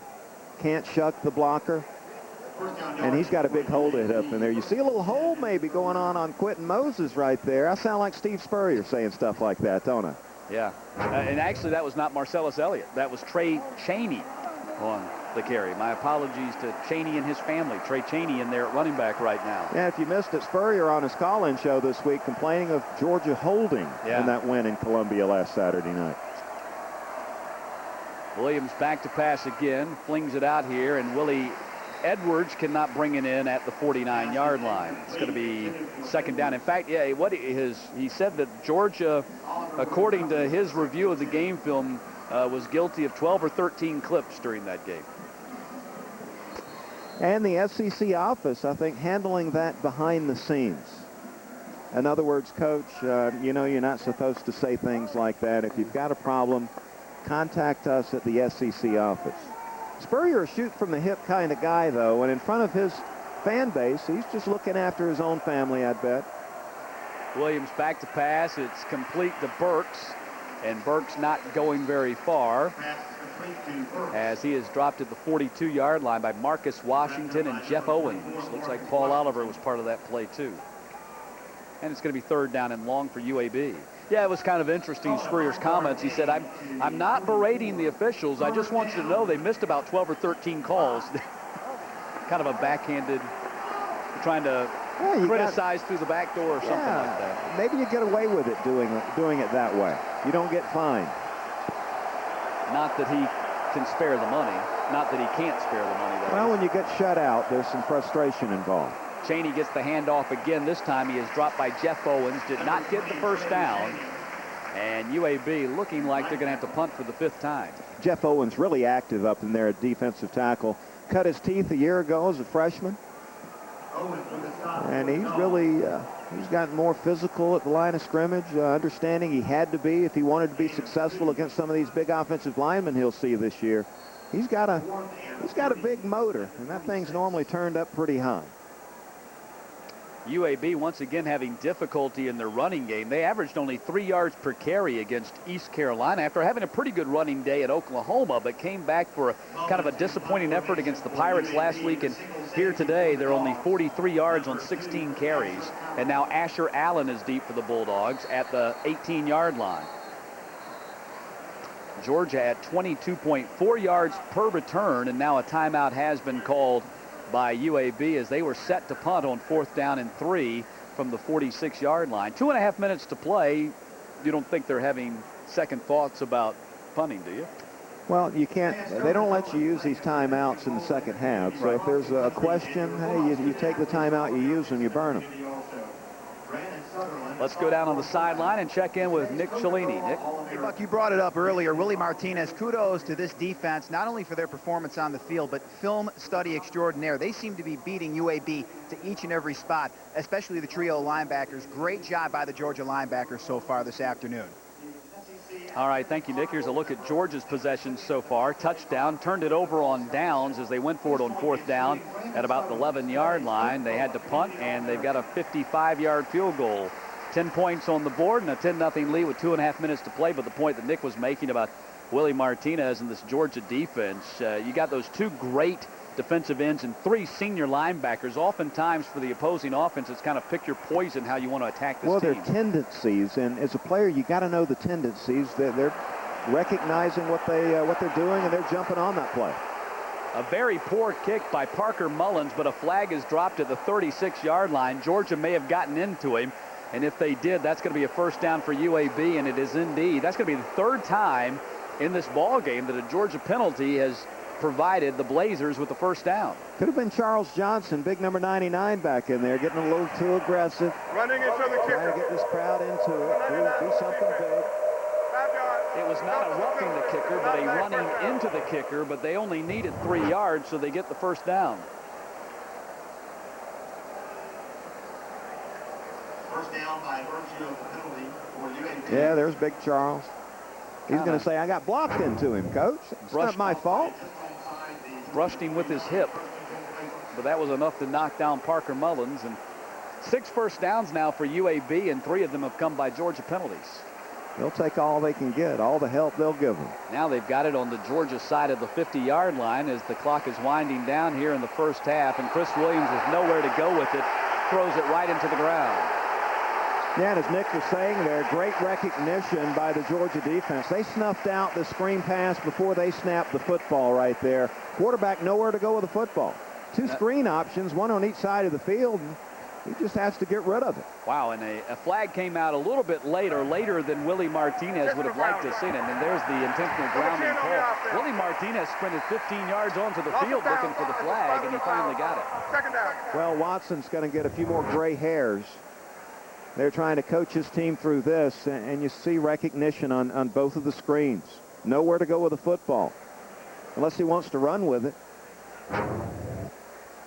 So that's going to be a loss of downs, and it is a spot foul, so a huge penalty, a 16-yard penalty against UAB will put the ball back at the 35-yard line, and that is a very poor way. And there's Dennis Martinez. He sprinted about 15 yards onto the field.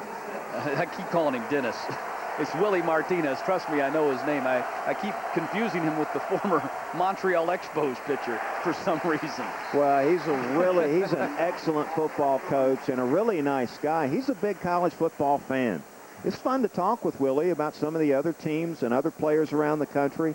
He's just a big college football fan. Perhaps. And a guy that played with Mark Richt down with the Miami Hurricanes way back when. As our producer Steve Graham just pointed out to me, perhaps I keep confusing him with Dennis Martinez because his defense keeps tossing shutouts. Shutting him out, yeah. There you go. Good recovery. Thanks for bailing me out, Steve. 2:07 to play here in the first half, and Georgia with a 10-0 lead on UAB, and another timeout used here. There you see some of the young defensive backs. Brian Evans, very talented kid out of Jacksonville. Asher Allen getting some playing time. Prince Miller. True freshman Remarcus Brown, starter early this year. Willie Martinez, they've done a nice job of stockpiling some big-time young talent in the secondary. They'll be able to match up with Florida when they spread that field with 4 and 5 wide receivers. 2:07 to play in the half, and Georgia enjoys a 10-0 lead. Chris Williams back to live action on a quarterback draw. Picked up only about 6 or 7 yards when they needed 26. So it's going to be 4th down in a punting situation for UAB. Yeah, not a lot of plays on that play card. You see these play cards with that would work at 3rd and 26. So you just try to get what you can get and punt it away. And a timeout called by Georgia. That'll be the final timeout that they have here, and that stops the clock with 1:57. So that's going to give the Bulldogs with just under 2 minutes to operate their offense right before the end of the first half. And that's smart by Mark Richt. Again, you want to expose your true freshman to all the different facets of what he could see in a football game. 2-minute drill is one of the most important. Gives you a chance to get out and execute that 2-minute drill here to end the first half.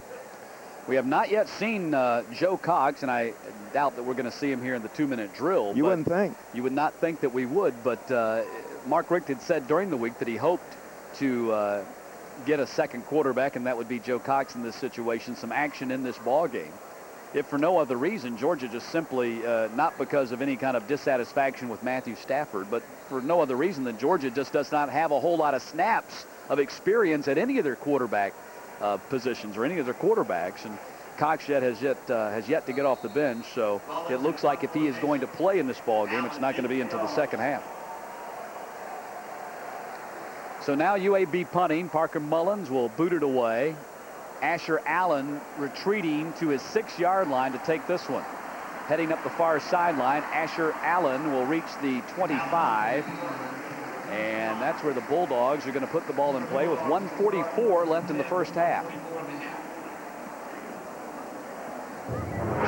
And a nice job of angling the punt over near the sideline, so he's limited in what he can do right there. Nice job of Asher Allen, just taking it right up the gut, taking it what he can get.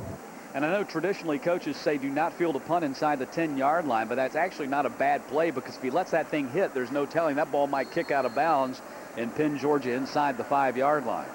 So 1st and 10 from the 25-yard line, with Stafford going for it all. D'Amico Goodman out there and cannot bring it in at the 26-yard line. Stafford grabs his face mask, and for good reason. He put it on the money. Goodman let it slip through his fingertips. Well, if you want to know what a max protect is, there it is. One receiver in the route, 2 tight ends and a fullback. They're all blocking. And you see all the time that he has to get it deep. And D'Amico Goodman, a track star, trying to get him deep there. 1 wide receiver route, max protect. Alligator arms, maybe? Yeah, looked like he short-armed it. Didn't get fully extended for some reason. Thomas Brown on the carry. Picks up 5 yards on the play to the 30-yard line. Goodman, boy, he looks good running down that field. He's trying to get the kids some experience, you know. He's a track star. The thing in football is you got to catch the ball in addition to running as well. Well, you make a good point. In track, all you have to do is run, but in football, you have to run and catch. Well, Georgia right now, gosh, 0 for 3 on 3rd down. Looking for their first conversion. It's a 3rd and 5, and Thomas Brown, the play got blown up in the backfield by big number 54, Clarence Respris, their nose tackle, who got penetration on that Georgia offensive line. It's 4th down, and the Bulldogs have to punt. Well, slow developing draw type play. And you're right, that penetration at the point of attack can just blow up these running plays. And UAB uses their final timeout, so they'll have some operating time once they get the ball back, stopping the clock with 53 seconds. So Georgia, they took their first possession on a good punt return by Thomas Flowers, 25-yard return, set them up at the UAB 45-yard line. They marched in, mostly running the ball, 8-yard touchdown run by Craig Lumpkin. But since that time, Georgia's offense has not really been able to sustain anything. A few plays here and there, but nothing to the point that they've been able to punch it in again. No big plays. And UAB playing very conservative for the most part on defense. They blitzed a couple of times, but for the most part, playing off in the secondary, not trying to give up a big play. And there you see Georgia, the number 6 ranked team as far as winning percentage since Mark Richt took over this team in 2001. And Watson Brown's brother Mac at Texas has the best winning percentage, 57-9, followed by Southern Cal, Miami, Oklahoma, and Boise State. I think you've heard of all those teams. Georgia back in the top 10 after a big win last Saturday night. And 21-2 on an opponent's home field. That's amazing. Actually, most of those wins for Boise State, who's ranked just ahead of Georgia, came with Dan Hawkins as their head coach. He's now the head coach at Colorado, and the Bulldogs will see him next week. Fair catch is called for by UAB's Kevin Sanders. Gordon Ely-Kelso went down on his kick, but no flag was thrown, and that's the reaction you were hearing from the Georgia crowd. And Ely-Kelso had a big smile on his face, so perhaps he was, Ely-Kelso was... Well, he hit a bomb there. That ball was up above the upper deck, perfect spiral, turned over at its apex. He's really looking good. Yeah, he is. You can tell by the smile on his face, though. He was a little theatrical there when he fell down. He's trying to help his team, right? Yeah. So he's saying, that drama class I'm taking at 9 o'clock every morning, I got to work harder at it. So 1st and 10 for UAB. Williams back to pass, under pressure. Oh, he's going down. Back at the 22-yard line. A quarterback sack by Geno Atkins and Tony Taylor. Oh, Charles Johnson.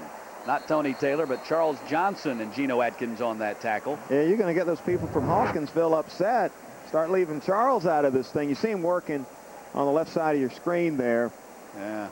Geno and sort of a tandem throw down right there. We'll meet at the quarterback, and we'll share the sack.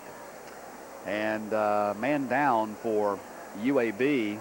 That is their left tackle, Cornelius Rogers, who is in a considerable amount of pain right now at the 25-yard line, and that stopped the clock with 11 seconds left in the half. It looks like he's going to try to get off the field under his own power here. He's going to spit on it and go with it.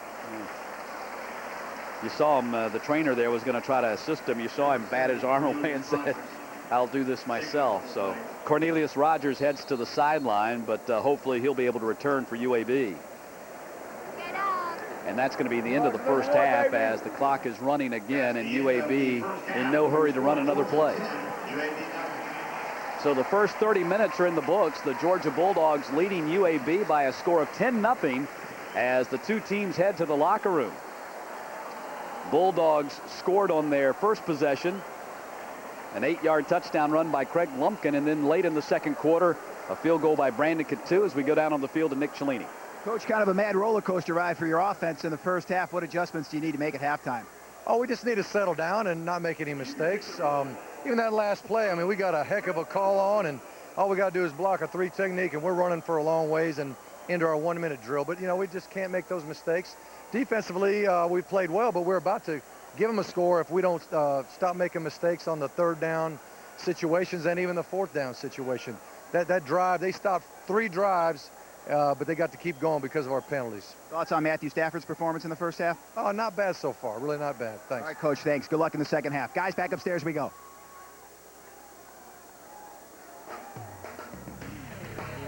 All right, thank you, Nick. Georgia leading UAB 10-0 at the end of the first half.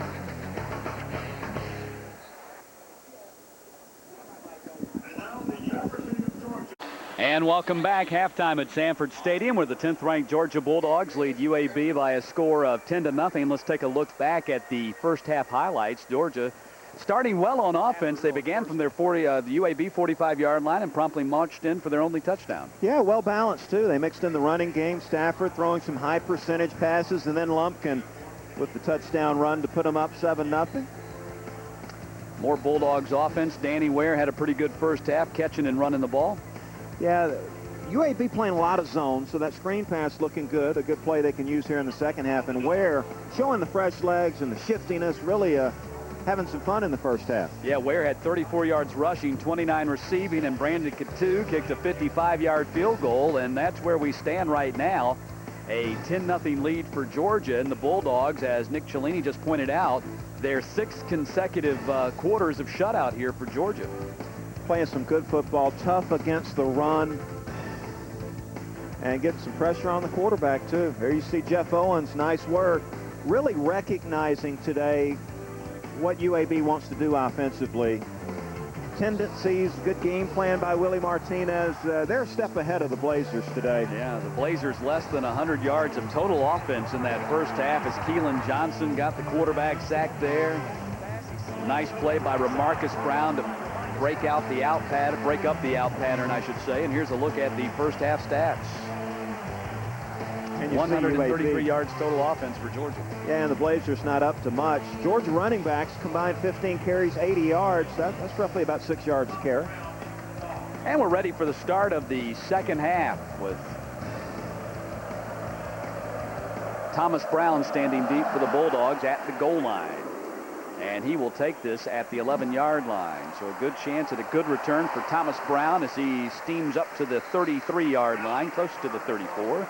And that's where Georgia will put the ball in play to begin the third quarter.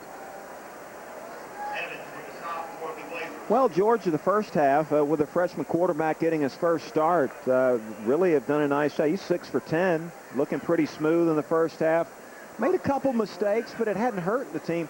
Bottom line, you want the kid to come help you win a football game first and foremost, and try to get better each week. And, you know, not a bad effort out of Stafford here in the first half.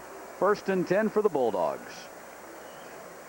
He fakes a handoff, and he's back to pass, and he throws to the sideline, and it's complete at the 49-yard line to D'Amico Goodman. And again, you see the arm strength right there. Play action pass. They're trying to get that receiver down the sideline. He shows him the takeoff. It's the comeback route. And you've got to have a strong arm to get that ball out there. And he's definitely got a Gatling gun back there. Stepping into his throw. And that's the bullet he's throwing downfield. And good footwork by Matthew Stafford on that particular pass play. Not overstriding.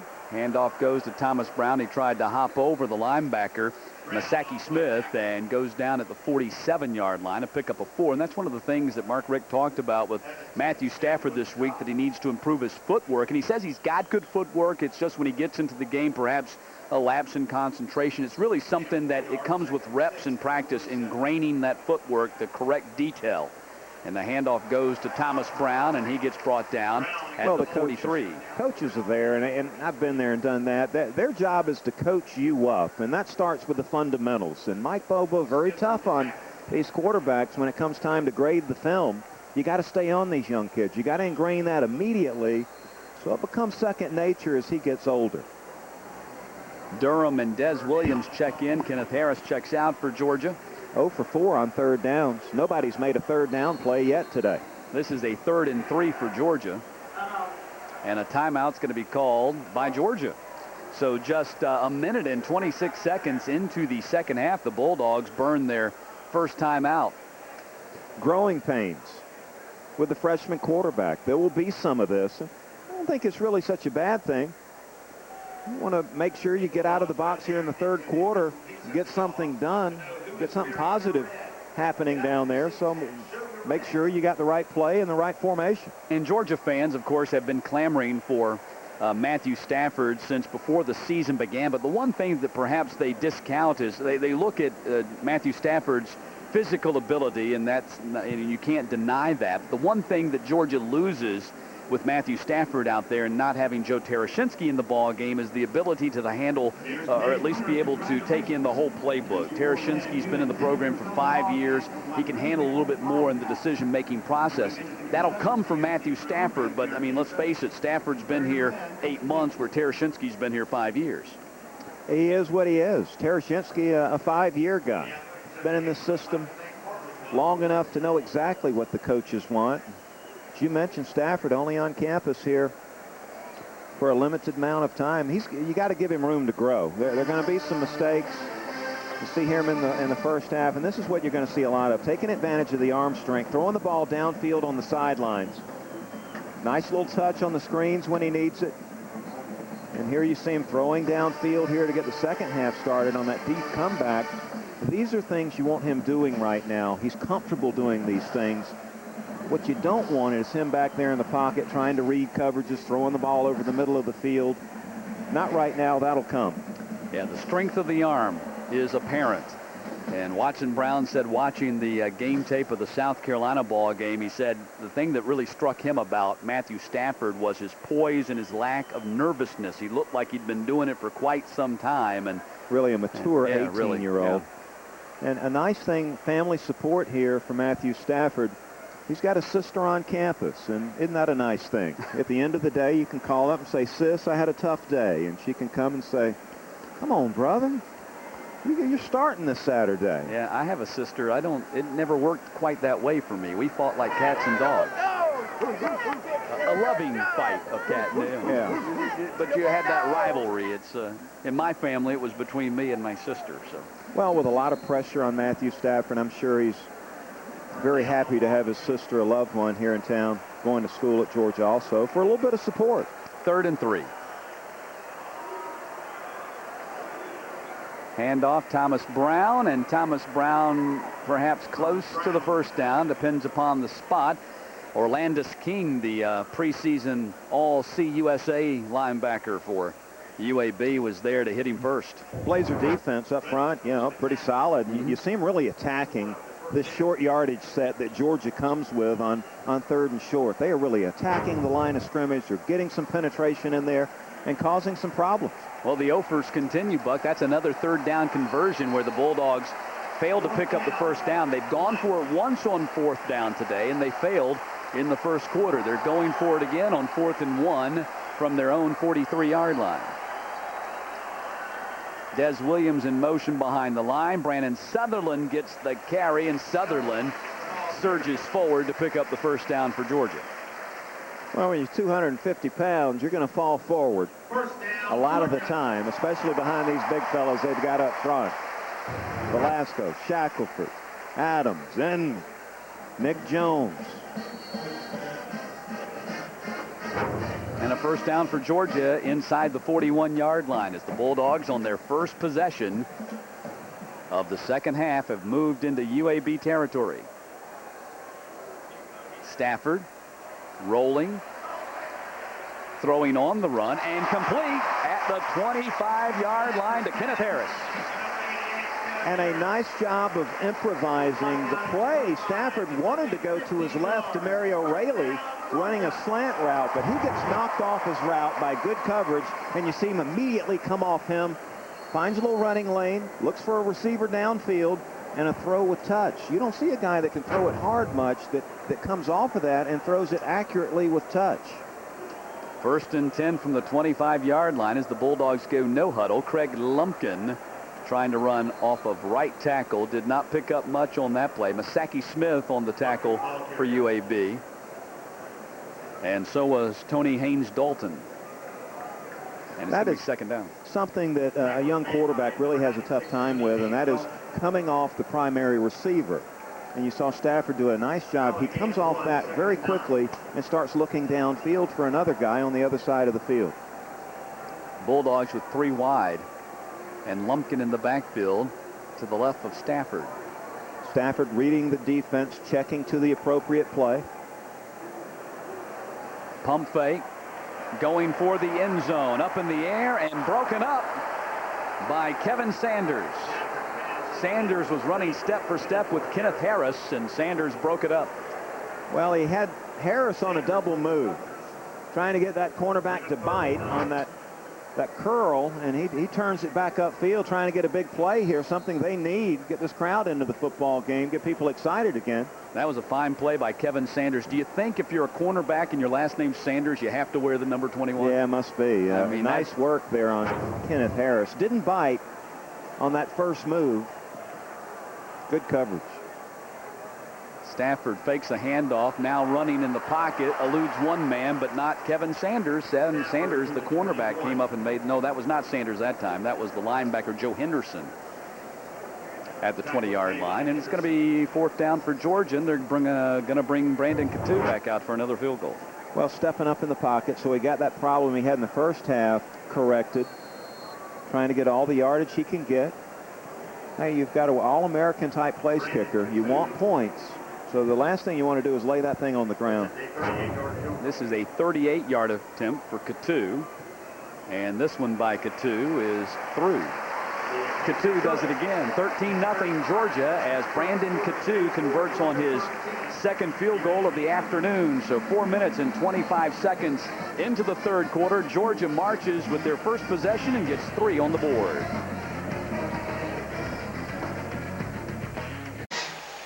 Georgia adding to their 10-0 lead on the 38-yard field goal by Brandon Coutu makes it 13-0. Matt Stewart and Buck Bellew upstairs, and Nick Cellini is still down between the hedges. Nick. Guys, there's a reason we've seen Asher Allen return the past couple of punts. Thomas Flowers just back from a suspension, sustained a left foot injury. He's done for the afternoon. And there he is sitting on the bench right now, and that's got to be frustrating. Well, that's tough for Georgia in that their two top punt returners, Mikey Henderson and Thomas Flowers, are now both sidelined. Well, the good news is, hey, you got this fabulous freshman, Asher Allen, and he's more than willing to go out there and return those punts. They are deep as I've ever seen, Matt, at some of these spots. The skill position, they are really deep. They have stockpiled some talent here the last 2-3 years.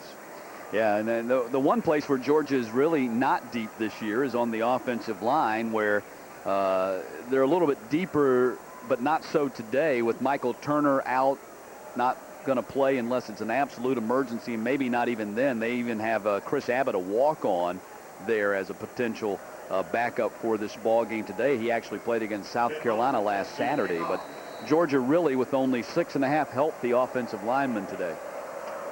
And that offensive line doing a nice job. Coach Callaway coaching these guys up. They've been lucky. You mentioned paper thin. Nice to have Inman back in there today. Short kick this time. Slaughter takes it at the 12-yard line. And Slaughter is going to get slaughtered by C.J. Bird at the 22-yard line. There's a guy looking for some more playing time. There's some competition at safety. And Trey Battle and Keelan Johnson, the starters early in the season, and they've played at a very high level. Tough for C.J. to break in. Sam Hunt's going to go back out there at quarterback now. And this is exactly the script that UAB has followed in their first 3 games. Actually, the previous 2 to this one is that both quarterbacks played. To this point, neither one has really established himself as the more effective quarterback, as that had been the case against Oklahoma and East Carolina. Well, they've been shut down. Let's see if they can get untracked. Marcellus Elliott is brought down after about a 3-yard gain, tackled by Charles Johnson. He's been a busy guy here lately, a beast against Carolina. What a game, man. 5 tackles, 3 of them for losses. Sack for a safety.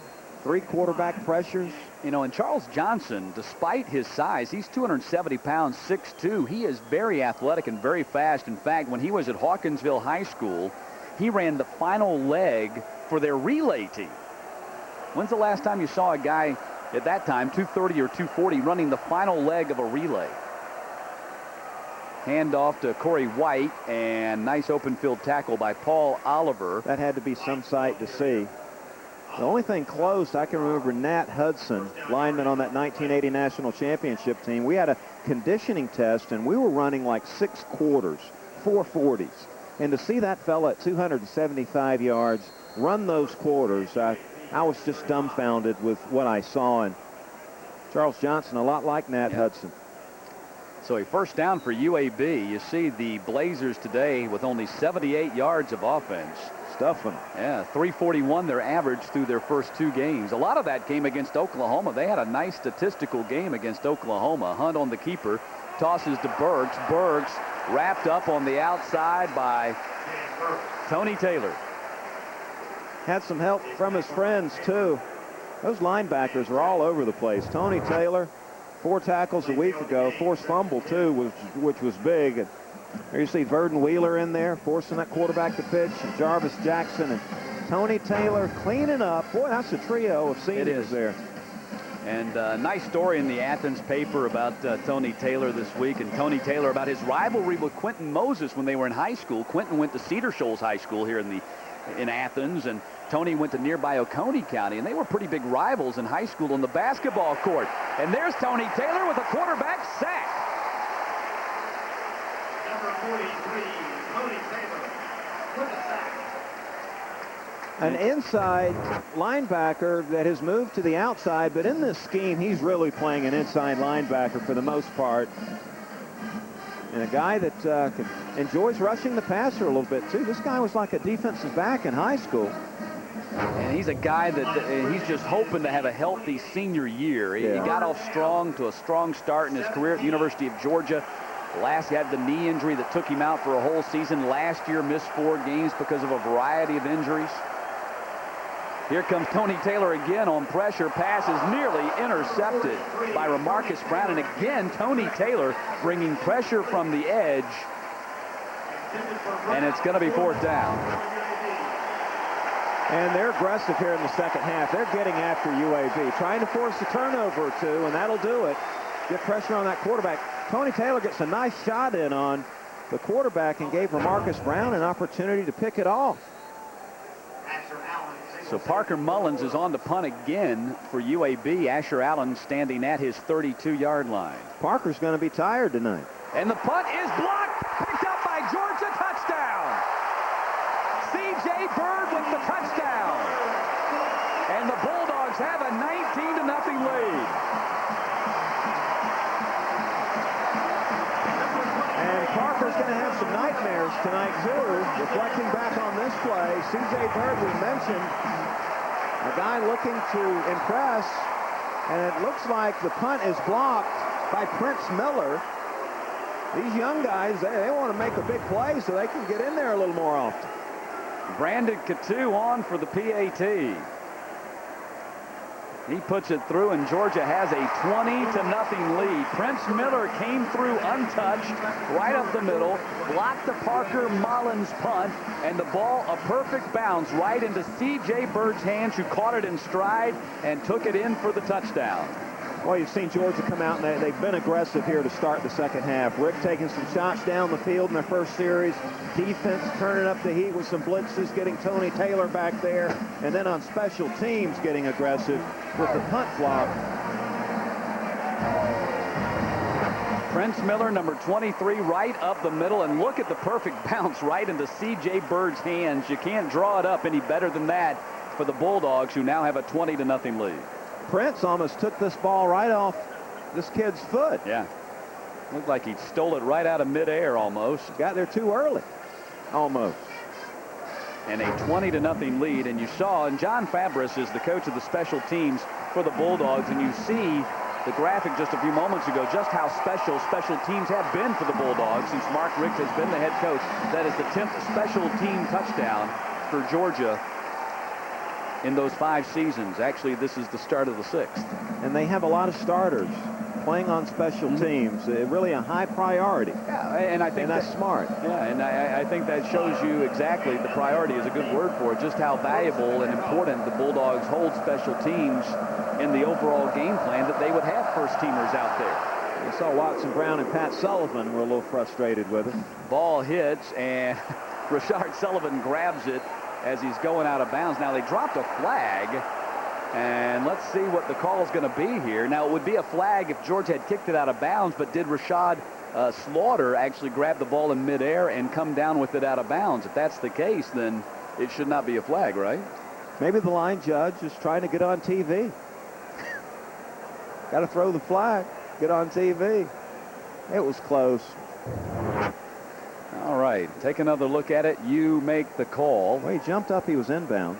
Yeah. Landed out of bounds. Yeah. I think the fact that, well, we're going to find out for sure from Hubert Owens.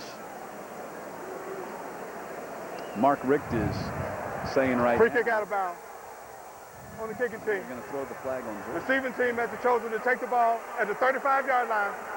First down. So UAB is going to get the ball at the 35-yard line. I'm not exactly sure of that interpretation. I mean, yeah, ball kicked out of bounds. You have a choice. You can return it, right, or take it at the 35. But the ball wasn't out of bounds. I'm with you. Yeah, I mean, look, he grabs the ball, and when he came down, he was out of bounds. Well, we can assume that if he catches the ball and he's out of bounds when he catches it, it's out of bounds. Yeah, or you have your choice of taking it at the 35. But don't you have to let it hit out of bounds? I'll look at the rule book tonight. I'll get back with you. Sam Hunt going deep and trying to hook up with Sylvester Mincer, and a flag comes down. Yeah, Marcus Brown pulling at him right on his hip pocket. Maybe grabbing him on the jersey a little bit, trying to slow him down. Good little pass route, though. The post corner move, one of the best in football. You see Marcus reach out and grab with that left hand a little bit. Can't do that. Pass interference. Number 11 on the defense. Now. 15 yards from the previous spot. Automatic first down. And the way as you watch the replay, it didn't look like Georgia gained any kind of an advantage on the play. because it didn't look like Minster was going to get to it anyway, but nonetheless, it is a penalty. See, it looked like the ball was by him when Remarcus put his hands on him, but you just can't do it. Well, it's good coverage. It took a perfect pass to complete there. Remarcus should be satisfied with that. Didn't need to hold or grab. So UAB has it right at the 50-yard line. Pass fired complete to Minster, and Minster gets dropped immediately at the 45-yard line. Brian Evans over there in the game now. Another freshman, redshirt freshman. Yeah, out of Jacksonville, and they're very high on this kid. He's another one of these talented young defensive backs. They're trying to mix in and get some experience before they start playing some of these teams that have spread the field.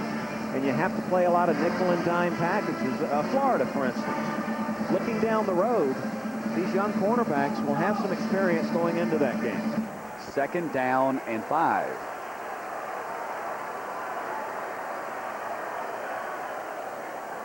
Keeper, Sam Hunt, nowhere to pitch it to. Oh, he got hit hard by Jarvis Jackson. Right about now, he's thinking maybe I should have pitched it. Bringing the heat, and he got jacked up. No gain on the play. These linebackers all have something in common. They can all run, and they all love to hit. Helmet-to-helmet contact right there. You got to be careful. Yeah, no gain, plenty of pain on that one. Jarvis Jackson, his totals for the season. He averaged 130 tackles at Booker T. Washington in high school ball. Averaged 130 a season. Playing for Rodney Cofield. He was a Bulldog there, the Washington Bulldogs. Hunt back to pass, fires to the near side. It's caught by Smith, Courtney Smith, at the 40-yard line. I guess they're going to say his knee hit the ground when he caught the ball, so they blow the play dead. And that'll be short of the first down. My gosh, nobody has converted a 3rd down today. We're now 0 for 14, both teams combined. First down? Yep, they gave him first down yardage on that. It was close. Well, it's nice to see somebody convert a 3rd down here today. First down yardage for UAB. Georgia in a zone, cornerbacks off. UAB taking what Georgia gives them. Yeah, 1 for 15 right now. 3rd down conversions. Hunt fires out to Stephen Brown, the coach's son, and he picks up maybe a yard as he gets beyond the stick. Watson a little uncomfortable talking about his son playing on the team and the dynamics that brings into play. Yeah, he seemed uncomfortable when we brought up the subject, didn't he? He says he wants to take the daddy part out of the equation. He just wants to be his coach. He doesn't want to get in his son's way. You know, doesn't want him to get any kind of special treatment, or vice versa. Doesn't want to be too harsh on him because he's the head coach. But Stephen Brown was a heck of a high school quarterback at the Stavia Hills there in Birmingham, and had offers from other teams in CUSA, even had an offer from UAB, and when he graduated from high school, decided he didn't want to play college ball right away. Or really at all. Here comes Quentin Moses, and he leveled Sam Hunt. The flag is down. Got to be a hold on Quentin Moses right there, trying to prevent the sack, and if you're a quarterback, you appreciate the lineman trying to take care of you there. But Moses had his man beat. You've been seeing a lot of that. Georgia with a little stunt on, too. The tackle in stunt, they both loop, and it gives an opportunity for Quentin Moses to get to the quarterback. Yeah, that was Quentin Moses beat Julius Wilson on that play right there. TE stunt, I believe they call him. Tackle in stunt. 10 yards from the previous spot. Repeat, So 2nd the down. Bulldogs do accept the penalties. That puts the ball back at the 50-yard line. Saw some NFL scouts in here at halftime, and they're all getting a look at 94. He's in just a sprinter stance when he gets down in that 3-point stance. Take a look at him the next chance we get, and just check him out when it's 3rd down, and he looks like he's about to run the 100-meter dash. So 2nd down now. Hunt on a quarterback draw, and not going to get a whole lot out of that. Looks like Charles Johnson was the first man to trip him up, although he fell forward for another 1.5 yards. And it's going to be 3rd down. But speaking of Quentin Moses, one of the men that I was interviewing at halftime recruited him. Dennis Felton recruited him when he was the head coach at Western Kentucky. They wanted Quentin to come up to Bowling Green, Kentucky, and be a basketball player for the Hilltoppers.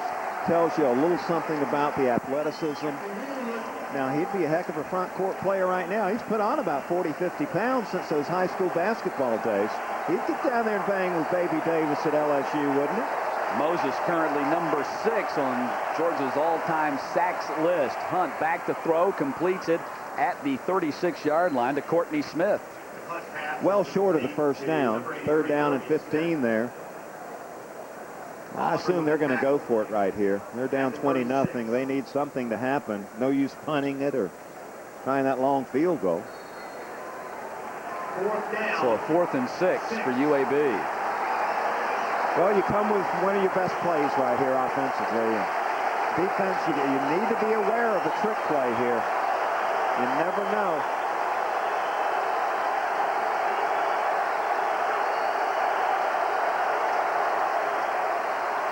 Hunt fires, complete. No drop. He got stripped. Brian Evans stripped Norris Drinkard after it looked like Drinkard had made the pass reception for a first down.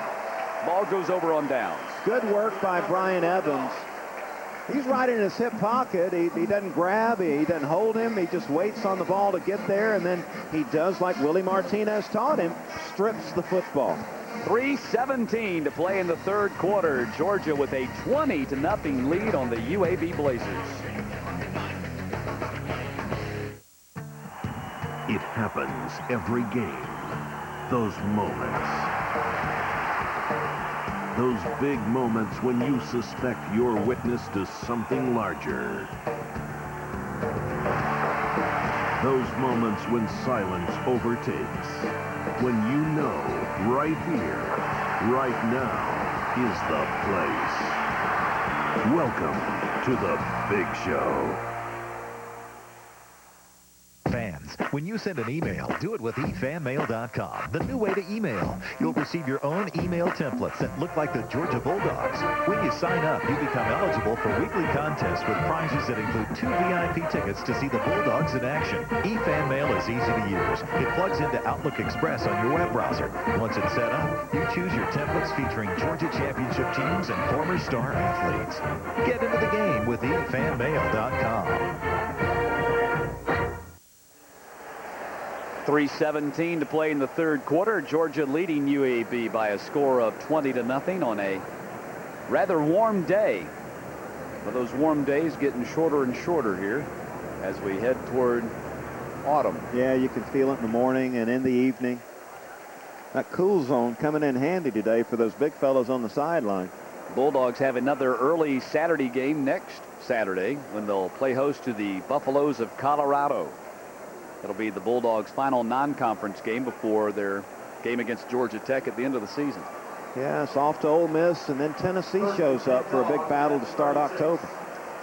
So 1st and 10 for the Bulldogs from the 36-yard line. Georgia enjoying a 20-0 lead, although the offense has put only 1 touchdown on the board. That was on their opening possession when Craig Lumpkin capped a 45-yard drive with an 8-yard touchdown run, a couple of Brandon Cantu field goals, including a 55-yarder, and then the special teams provided one with a Prince Miller block punt and C.J. Bird recovery and touchdown return. And Stafford fakes a handoff and wants to throw and throws deep into the middle, and it's complete at the 47-yard line to D'Amico Goodman, who now has a couple of catches on the day, but we have a flag down, and this one's coming back. Holding call. Georgia was the crossing route off play action. They had Milner and Goodman running down the middle of the field crossing, and Stafford goes to the right guy. Goodman Holding. streaking wide open Number there across 72 the on the middle. offense. 10 yards from the previous spot. Repeat first down. And I'm not saying that fatigue is the reason why Georgia held. You can hold under any circumstance as we take a look at the replay. But I would think that the lack of depth for Georgia on the offensive line is going to have to really be a concern for the Bulldogs the deeper they go into this season. Well, Inman with the takedown. I don't know if that's the guy they got that time, but they may have caught Daniel with a little grab and push.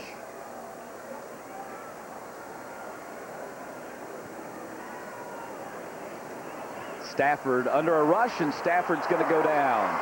No, he got out of there. Look at that. Shows you how big the kid is. It looked like he was trapped, and he got out of it. Well, sometimes you can duck, and those guys disappear.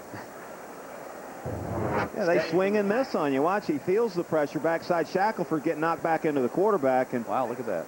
It's one thing to get your hands on him. It's another to get him down. 230-something pounds. He's a load back there. So now 2nd down and 20. He doesn't mind. He's used to getting in these spread formations. 3-year starter in high school. And a trap delay to Danny Ware. Nothing doing on that play. UAB's style of play just flat out makes you win ugly. And that's what's going on today. They don't blitz a whole lot. They're not going to give you the big play. If you're going to get something, you're going to have to drive and put down an 8-10 play drive to get it done. Well, like make you execute. Well, like Mark Rick said, Buck, that a team that doesn't blitz a lot, that really is a kind of a testament to the strength of their defense. Teams that blitz a lot typically are trying to disguise a weakness somewhere, and if you're not blitzing a lot, you probably feel you don't have a whole lot of blitzes, a whole lot of weaknesses rather. Stafford, look at that gun, and it was broken up, and then a flag comes out after Kevin Sanders broke up that pass play. Let's check the call. It's in the defensive backfield, so we've got interference of some kind coming up here. Another max protect. They've got 7 blocking and 3 wide receivers in the route to give Stafford some time to get that ball downfield. You throw those routes downfield, you need some time back there in the pocket. And offensive pass interference on Georgia. That penalty is refused. They called it on A.J. Fourth down. And UAB will decline that penalty and force Georgia into another punting situation. Coach Rick, a little frustrated, it appears. Get on off the field, guys. Rashad Slaughter is standing at the 25-yard line, and Gordon Neely-Kelso's at the 15, as we are now under 1:15 to play here in the 3rd quarter. He's averaging 45 a punt. As I mentioned, he hung one up a minute ago up above the cheap seats here at Sanford Stadium. I didn't know they had cheap seats here at Sanford Stadium. Slaughter bobbles the punt and then falls on top of it at the 18-yard line. Let's check in with Nick Cellini. The defense has been on the field for pretty much the entire 3rd quarter. The last time they came off the field, guys like Charles Johnson and Quentin Moses, they weren't even breathing heavy. Relatively speaking, it looked like a walk in the park, and that's a testament again to Mark Richt and what he does conditioning-wise for this team in the offseason. All right, thank you, Nick. And a lot of that it can be pointed right at Dave Van Hallinger, who, one of the first hires that Mark Richt made when he became the head coach at the University of Georgia was to bring Dave Van Hallinger with him from Florida State University. Yeah, you've heard about those mat drills, huh? Yeah, it sounds they do that early in the morning, too. Sounds like something I don't want to be a part of. Hunt hands off to Burks, and Burks not going anywhere. Brandon Miller in on that tackle, and so is Dell Dixon. Brian Evans found his way into the pack as well. Might have been the final play of the 3rd quarter.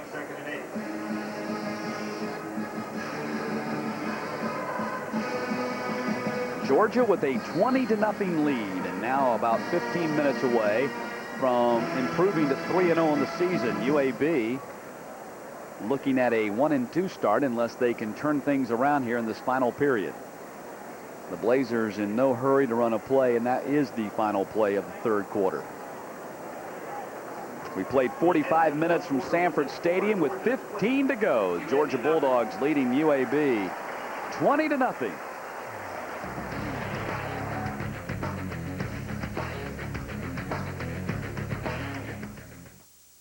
Hey Bulldog fans, check out our new look on GeorgiaDawgs.com. You'll find everything you need to be the ultimate dog fan. Get t-shirts, jerseys, and more in the online store. Follow the Dogs with up-to-the-minute stats and scores through Game Watcher. Sign up for G Extra to get live audio and video, highlights, coaches shows, in-depth interviews, and more. Now purchase your favorite Bulldog photos or make your bid at one-of-a-kind Bulldog auction. So check it out, the official athletic site of the Georgia Bulldogs, GeorgiaDawgs.com. It happens every game. Those moments. Those big moments when you suspect you're witness to something larger. Those moments when silence overtakes. When you know, right here, right now, is the place. Welcome to the Big Show.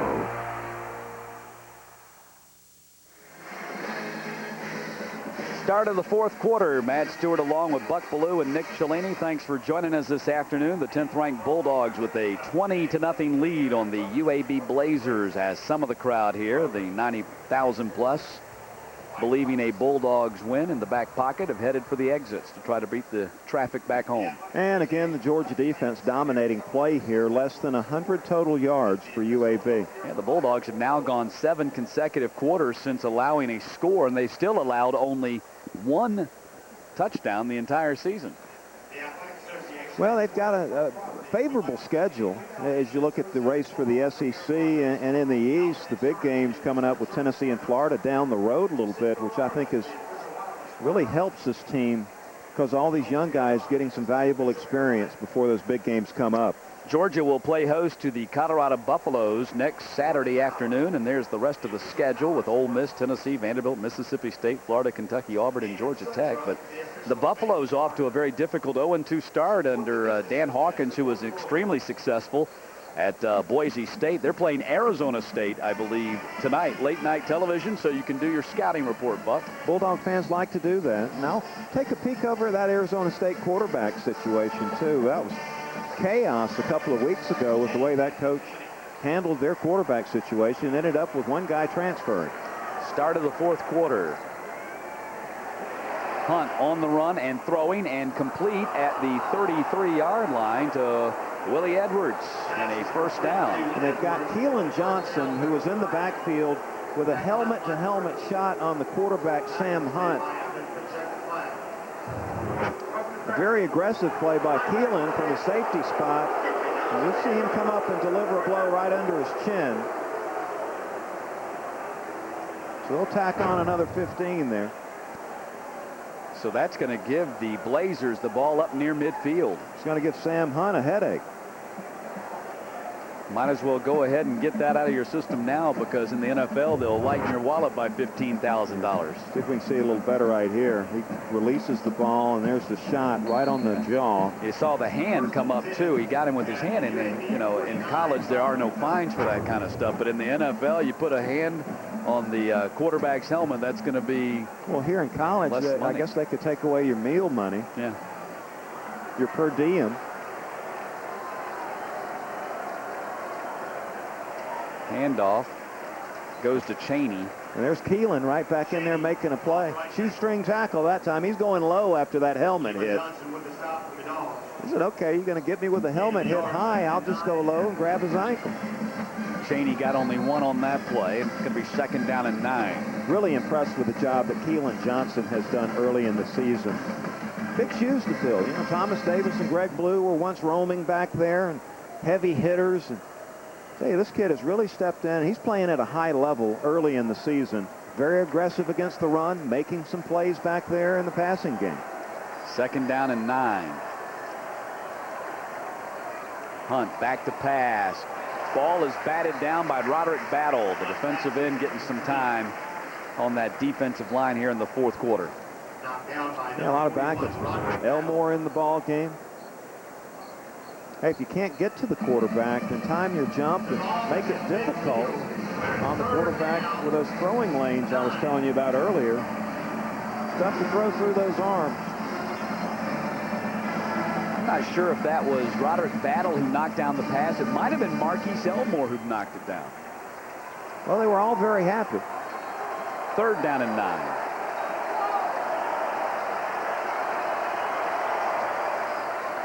Hunt rolling, pump fake, and throws complete at the 45-yard line, and he goes down short of the first down as they got it to Sylvester Mincer, and it's going to be 4th down. Brian Evans, nice job getting the receiver on the ground. Open field tackling.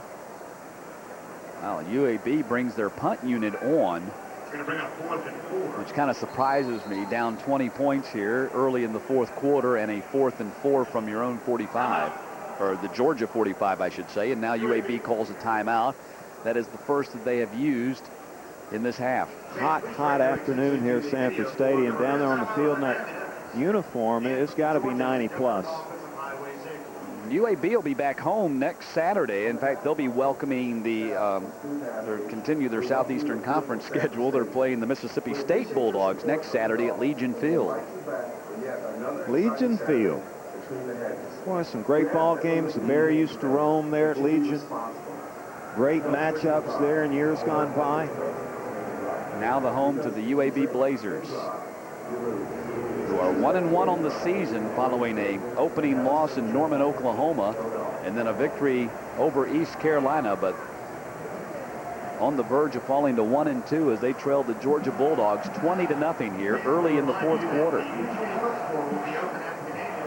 The Bulldogs working on the third longest streak in the nation as far as consecutive weeks ranked in the Associated Press poll. The Bulldogs at 81 weeks and counting. Texas, I believe, leads that number, and Miami is number 2, although Miami playing Louisville this week.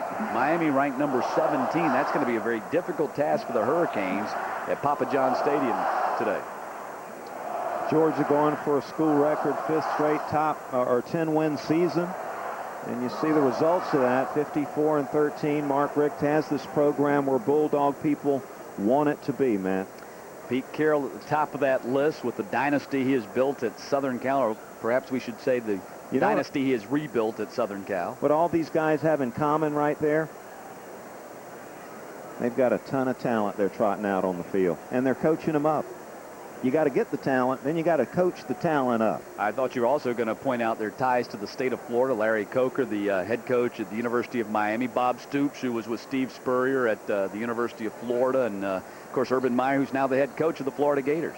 And Mark Richt, who was a head coach, or rather an offensive coordinator at Florida State. So all of them outside of Pete Carroll had some kind of tie to that talented gold mine of a state called Florida. Southern Cal taking on Nebraska tonight. Game day out there today, getting a little love. To me, from what I've seen so far, Southern Cal, in my book at least, they look like the #1 team in the nation at this point in time. But a lot of football to be played. UAB decides to go for it, which does not surprise me as they are down by 3 touchdowns. Hunt out of the shotgun, under pressure, slings it to the far side, or the near side rather. It's incomplete as they tried to get it to Menser, and the Bulldogs will take over on downs. Billy Martinez, access to a wonderful thing, and that is he can get pressure on the quarterback with a 4-man rush. That means he can drop 7 into coverage and play coverage. Watson Brown and Sam Hunt have a little conversation about the play call, I would imagine. But it's a beautiful thing when you can get your quarterback pressures with a 4-man rush. You don't need to blitz. You don't have to blitz. And Hunt's still getting an earful over there. Yeah. Watson was, I don't think that Watson was very pleased with his choice of receivers on that play. You got to be mentally tough to take it as a quarterback. Handoff Craig Lumpkin. Lumpkin across the 50 and down to the 47-yard line as Lumpkin picks up about 7 on the play for Georgia. Boy, he's a good-looking athlete, isn't he? I mean, he has really worked hard coming back off that knee injury. Rock'em sock'em type player. He's not afraid to get physical in there. And as you saw on the touchdown run, good vision and elusive. He can bounce it outside and take it the distance if you're not careful. But I'm guessing just like Georgia fans, these Georgia Bulldog running backs oftentimes wonder, you know, what kind of numbers they would produce if they were able to get the ball 20, 25 times a game. Well, they'd have a 1,000-yard season. Lumpkin down to the 40 and a first down as Lumpkin picks up 7. Only 8 men have worn this Georgia uniform and rushed for 1,000 yards. And any of these 3 running backs, if they were getting the ball 25 times a game, would join the ranks of McLee and McClendon and Sinkwich and Worley and Herschel. Well, I mean, and the point that you make is very good, and people will say, well, what about Georgia's running game? But if you took, you know, all the yards that Brown and Ware and Lumpkin get, you'd have yourself that over 1,000-yard rusher. It's just that in the past, that 1 man would get it. Now it's divided among 3. Hampton, Hurst, Musa. Another carry by Craig Lumpkin. This time he picks up about 3 as Georgia's eating some clock as they run the ball. But from a coaching perspective, you couldn't have a better situation. Number one, you got competition in practice every day of the week with these 3 guys, and you always have fresh legs on the field come Saturday. And I think while they might not have as much of an appreciation for it right now, they'll appreciate it when they get into their NFL career and they won't be worn out. Absolutely.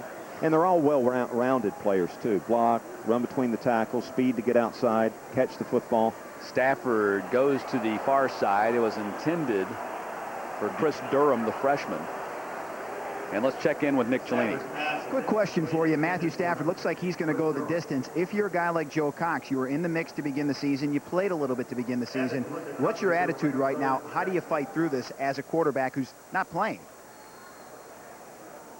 I would think that Joe Cox is going to be frustrated with that decision. A guy coming in expecting to play today, and you know, he's worked hard during the week. He's prepared to play in this football game, looking forward to that opportunity. You know, there's got to be some frustration there with Joe Cox. And now a timeout has been called by Georgia, and they'll leave them with 1.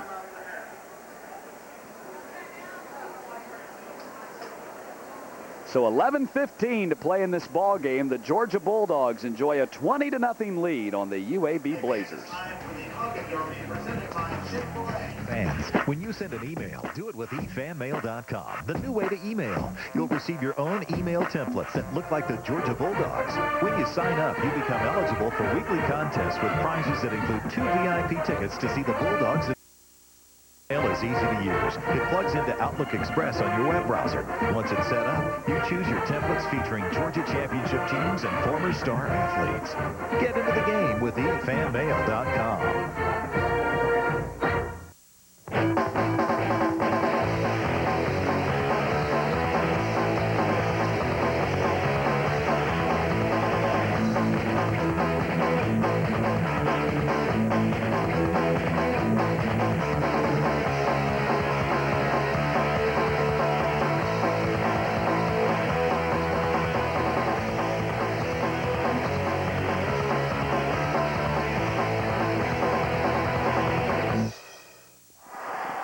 Third down and 7 for the Bulldogs. Handoff goes to Craig Lumpkin on a misdirection. Lumpkin has the first down as he heads to the far sideline. And Georgia converts on a 3rd down. For the first time this afternoon, what a glorious thing. Misdirection, you hit it on the head, trying to get them moving one way and then come back and hit them on the weak side. And again, this offensive line doing a nice job matching up body on body, giving Lumpkin an opportunity to find a hole weak side. Yeah, Lumpkin is the leading rusher for the Bulldogs today at 58 yards.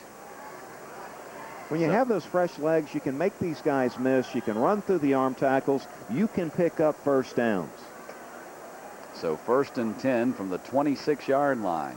Handoff Lumpkin, nothing doing this time as big Clarence Respris, the nose tackle, broke through Georgia's line of scrimmage and dropped Lumpkin for about a 4-yard loss.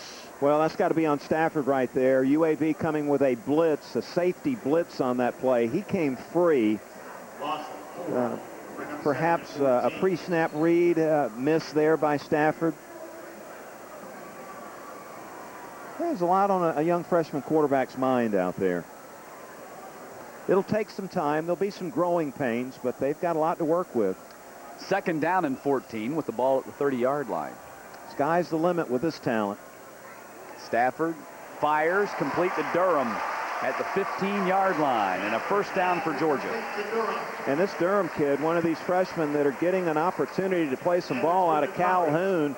I like to call him the Bulldogs' Brian Finneran. If you're a Falcons fan, you know what I'm talking about here. 6'5" frame, big kid, doesn't mind running across the middle, making the tough catch, and that was a tough catch right there. Yeah, and when he gets perhaps a little bit more acclimated to what Georgia's doing, we might see later in his career a little jump ball in the end zone with that kind of height. Averaged 12 points on their basketball team. He's a player. Stafford under a rush, fires complete to Kenneth Harris. Harris down to the 5-yard line. And that's a good-looking play.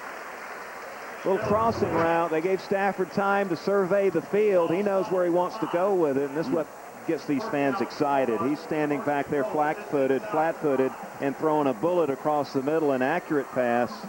Yeah, little pepper on that. Some people say throwing off his back foot. When you've got an arm like that, front foot, back foot, hey, it doesn't matter. First and goal to go for the Bulldogs as the offense tries to punch it in for their second touchdown today. See him calling a checking to a play at the line of scrimmage. Stafford on a quarterback keeper. Breaks out of one tackle, and Stafford lunges for the end zone and the touchdown. Stafford went through 2 men, much bigger than he, and scores from 5 yards out. Georgia has a 26-0 lead. And he just ran through. He ran through a tackle by a defensive lineman there, runs through the defensive end, runs through the safety, drags the linebacker all the way in the end zone. Play fullback if you needed him. And Brandon Coutu puts it through. 9:16 to play in this ball game. The Georgia Bulldogs have stretched out their lead to 27-0 on the UAB Blazers.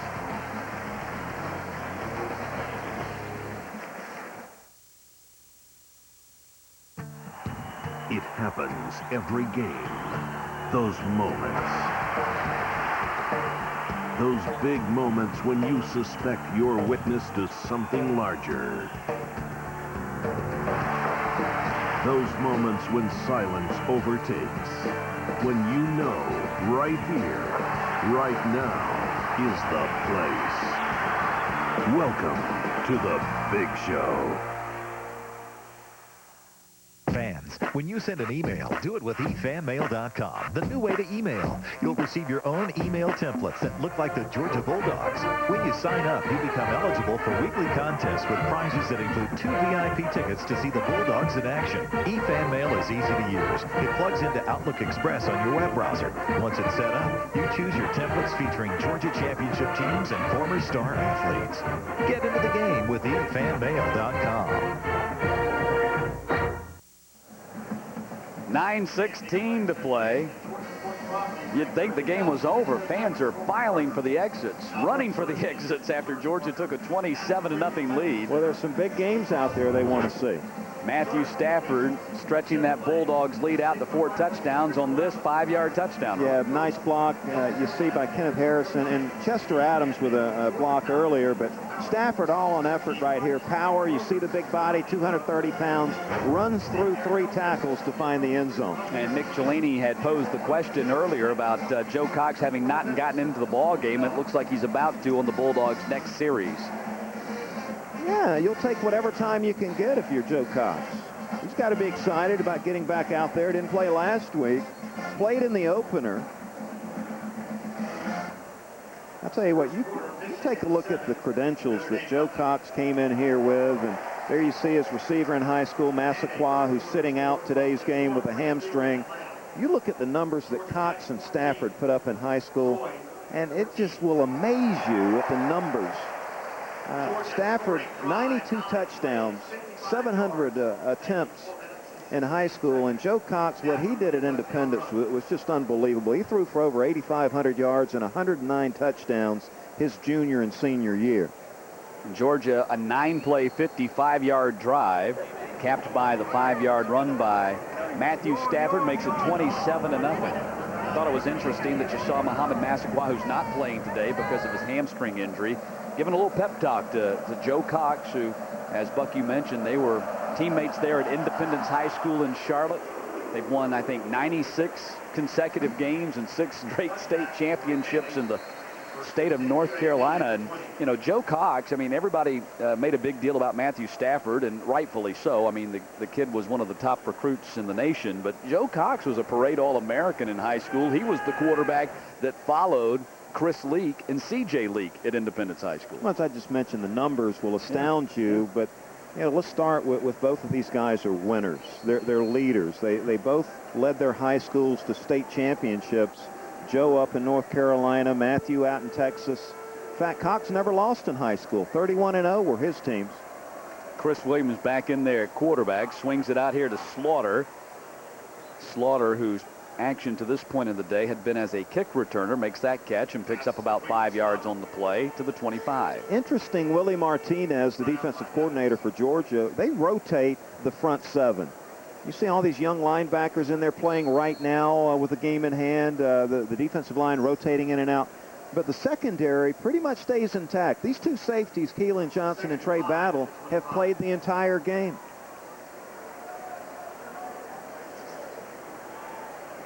Handoff to Marcellus Elliott, and he gets buried Bulldog by Jeremy Lomax, the backup defensive end. treating him bad, Mr. Lomax. Jonesboro kid. Yep, played at Lovejoy High School. Bulldogging him down. You remember the last team that had 2 consecutive shutouts back in 1980. Yeah, and that was an outstanding defense, that championship season. Irk Russell coaching those guys up, Scott Warner, Eddie Weaver, just to name a couple of them. Bulldogs are just over 8 minutes away from posting a 2nd consecutive shutout, and they've given up just 1 touchdown all year. Handoff to Slaughter. Slaughter runs through the tackle of Paul Oliver and picks up the first down yardage, and then there's a flag thrown at the end of the play, too. Well, Marcus Washington mixing it up with one of the UAB players.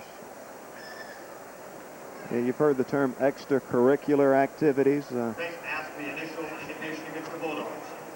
Well, the Bulldogs have some of their reserves in there right now. Not all of them, but some of their reserves. What happens is you get these reserves in there, and they're anxious to play. They haven't played all day, and they're all gung-ho, and they're playing full speed and full tilt, and they're going against the starters of the team that's behind, and those guys are they're tired and they're angry, and that's how things oftentimes flare up. Yeah, you didn't see the foul there on the tackle. It was away from the tackle. So it's 1st and 10 now, following the additional 5 yards on the penalty, up to the 36-yard line. Handoff, Corey White. And the ball is fumbled, and I think Georgia might have recovered. Looks like Cade Weston. There's a wrestling match going on. Weston was wrestling the UAB player for the ball, and Georgia's got it at the 41. A little tug of war going on at the bottom of the pile. I don't know whether Cade Weston ended up with the football, but he was the guy wrestling with it, and the Bulldogs take over. Well, a good little lick coming in there by Verdon Wheeler, it looks like. And that ball pops out of there, and nobody taken away from the freshman Cade Weston. Man, Corey White, who was at the bottom of the pile, is still laying flat on his stomach Weston, at the 39-yard line. One of the keys to this defense, being tougher against the run. He's been an impact there at defensive tackle. They needed him to be a young man from New Jersey, Red Bank, 320 pounds. They need a big physical presence in there, and he's given it to them this year. And so Joe Cox will lead the team, the offensive team, out onto the field here with 7:28 to play in the ball game. His first chance to take some snaps since the Western Kentucky game. And Corey White, who has his left leg elevated as he's helped off the field. That's bad news for UAB. Stafford a decent day, 10 of 17. Cox hands off to Danny Ware. Danny Ware down to the 31-yard line, close to 10 yards on the play for Danny Ware. He just looks like a thoroughbred in full gallop when he gets moving up in there. Those legs are grinding. He's spinning, bouncing off people in there. And a nice hole to run with, too. A little cutback you see working behind that offensive line. The nice little cutback behind Ian Smith, who's in the ball game now. Ian out of Cartersville. He's really the only healthy scholarship backup the Bulldogs have. Brandon Sutherland on the carry. Actually, I think that was Des Williams again. That was Des Williams on the carry for Georgia. And a first down for the Bulldogs. Well, you start looking ahead playing these young guys, and looking ahead to next year, Georgia's going to lose Nick Jones, Daniel Inman, Michael Turner, Ken Shackelford.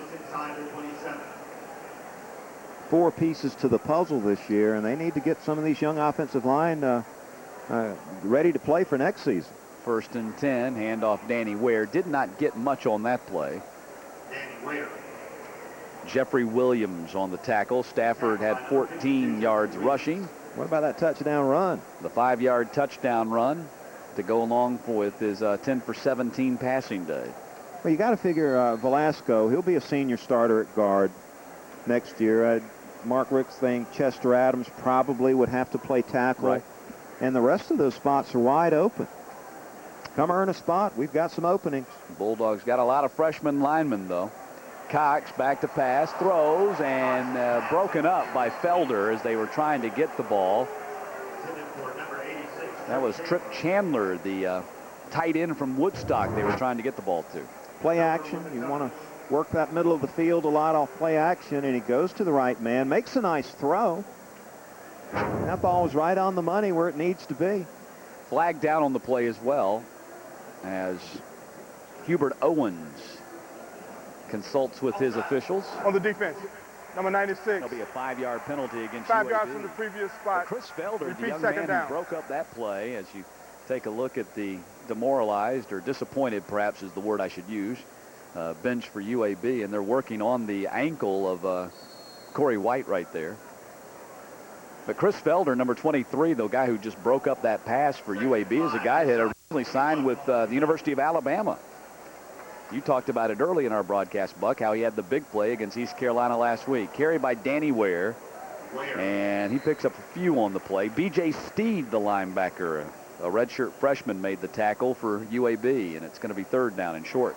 Seth Watts, another one of those young linemen, getting a little chance to play right now. And Ware rarely, he's always falling forward. You don't see him falling backwards. You know, as far as the other offensive tackle next year, Justin Anderson, highly recruited at Hargrave right now. Guess they're expecting him to be back in the mix looking a year from now. They've got some things to get answered as far as these backups this year and looking ahead to next season on the offensive line. Cox throws complete to Des Williams. That's a 1st down and more for Des Williams as he lunges for the pylon and comes up short, but a 1st and goal for Georgia at the 1-yard line on the pass completion to Des Williams. Well, Des is a load. A former linebacker. Came over against UAB a couple of years back. I was getting ready to say, quite ironic that he's having a big game against UAB. Yeah, game week, they moved him to fullback, and he's been there ever since. And think about it. You're a 170-pound safety. You're coming up to tackle this man at 250 pounds. You better be tough. Yeah, Des Williams now 12 yards rushing today, and that 18-yard pass reception for him gives the Bulldogs 1st and goal. And Joe Cox looks like he's changing the play here. Going up top, trying to get it to Kenneth Harris, who can't hold on to it. Nice defensive play by Will Evans, the cornerback, to break it up. And it's going to be 2nd down and goal. Well thrown ball right where it needs to be. And again, Georgia trying to find out who their playmakers are. And Kenneth Harris getting some opportunities to make these plays. Maybe would have brought it down if the cornerback doesn't get his arm in there. But looking ahead to the big games, you got to have some guys that are making these kind of plays. So it's 2nd down and goal now. And Will Evans is a guy that Mark Richt had singled out in his weekly news conference as a guy that he was really impressed with in that UAB secondary.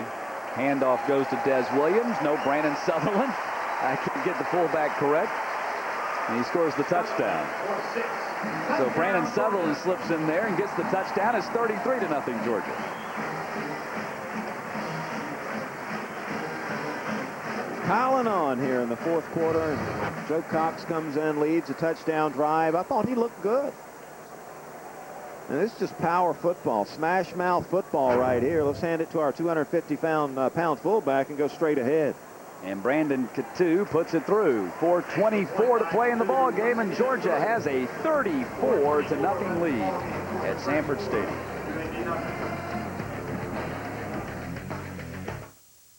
Hey Bulldog fans, check out our new look on GeorgiaDawgs.com. You'll find everything you need to be the ultimate dog fan. Get t-shirts, jerseys, and more in the online store. Follow the Dogs with up-to-the-minute stats and scores through Game Watcher. Sign up for G Extra to get live audio and video, highlights, coaches shows, in-depth interviews, and more. Now purchase your favorite Bulldog photos or make your bid at one-of-a-kind Bulldog auction. So check it out, the official athletic site of the Georgia Bulldogs, GeorgiaDawgs.com. It happens every game. Those moments. Those big moments when you suspect you're witness to something larger. Those moments when silence overtakes. When you know right here, right now is the place. Welcome to the Big Show. 4:24 to play in this ball game. The Georgia Bulldogs have opened up a 34-0 lead. It was 10-0 at halftime, and the Bulldogs have tacked on 24 points here in the second half. Catch Talkin' Football every Sunday night at 8 o'clock, along with host Matt Coulter, Matt Schleybaugh, Tony Barnhart, Dorsey Levens. Break down the college football weekend. It's Separation Saturday, and we're just really getting started on Separation Saturday. They'll be talking about the end results of this big day tomorrow night, Sunday night, 8 o'clock Eastern on CSS. Yeah, Mark Schleybaugh, he's at the big time. Former with the Atlanta Journal-Constitution, covering the football scene at the Washington Post for a little bit, now with ESPN. ESPN, yeah, ESPN.com writer for him, and Tony Barnhart of the Atlanta Journal-Constitution. Dorsey Levens, former Georgia Tech running back, star running back, went on to play for the Green Bay Packers. 7 plays, 40 yards for the Bulldogs on that drive. See some of the young pups there, some of those young offensive linemen on the left, red-shirted this year. They got to grow up in a hurry, Matt. There's Chris Abbott, number 68. He's a walk-on offensive lineman for the Bulldogs. He was actually in on that series that produced the touchdown. And here's the kickoff.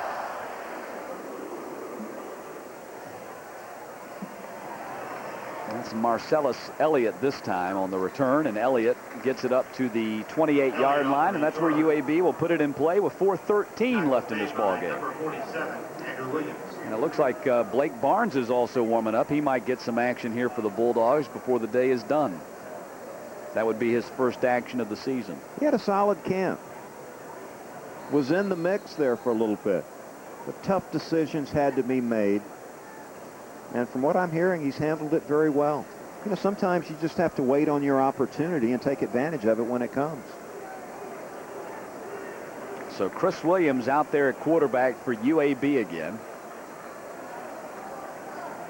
Hands off to Burks. Dan Burks surges forward to the 40-yard line, and a pickup of about 11 or 12 on the play for Dan Burks. And a first down for UAB. I was wondering if we might see the UAB's third-string quarterback, the redshirt freshman Joe Webb, but we have not yet seen him. They've used only 2 today. Well, Willie Martinez has finally put in these backup safeties. Donovan Baldwin, a big physical rover type, and C.J. Bird, you know a lot out of him if you're from the South Carolina area, former football player of the year up there. Their first action of the day. Burks on a second consecutive carry. Burks. Tackle was made by Jeremy Lomax again. The Blazers' second half possessions resulting in a punt. Twice they turned it over on downs, and then a fumble that led to the Bulldogs' latest touchdown. Disappointing day for Watson Brown and his UAB Blazers, as they'll fall to 1-2 on the season, but they'll get an opportunity to redeem themselves next Saturday at home against the SEC's other Bulldogs, Mississippi State. Sylvester Croom's team struggling here to start the season as we went into this weekend's action. They had yet to score a point this year. Asher Allen getting some time at cornerback Prior here to late the in the snap, game. false start. Number 70 on the offense. 5 yards from the previous spot. Replay second down. Baldwin and C.J. Bird, but as I mentioned, they've accumulated a lot of talent back there in the secondary. Baldwin, a big physical guy, along the same type of player as the Greg Bird and the Thomas Davis were, and C.J. Bird very athletic. Second down and 9 for UAB after the penalty against the Blazers. Puts them back at the 41-yard line. Williams with time, slings it out there, complete to Cheney. Cheney will go down at the 46-yard line. Darius Dewberry, the linebacker, on the tackle for Georgia. Good-looking kid out of Fort Valley. Spent a season at Hargrave Military. We're talking about the offensive linemen looking ahead. They'll lose seniors. Same way at linebacker.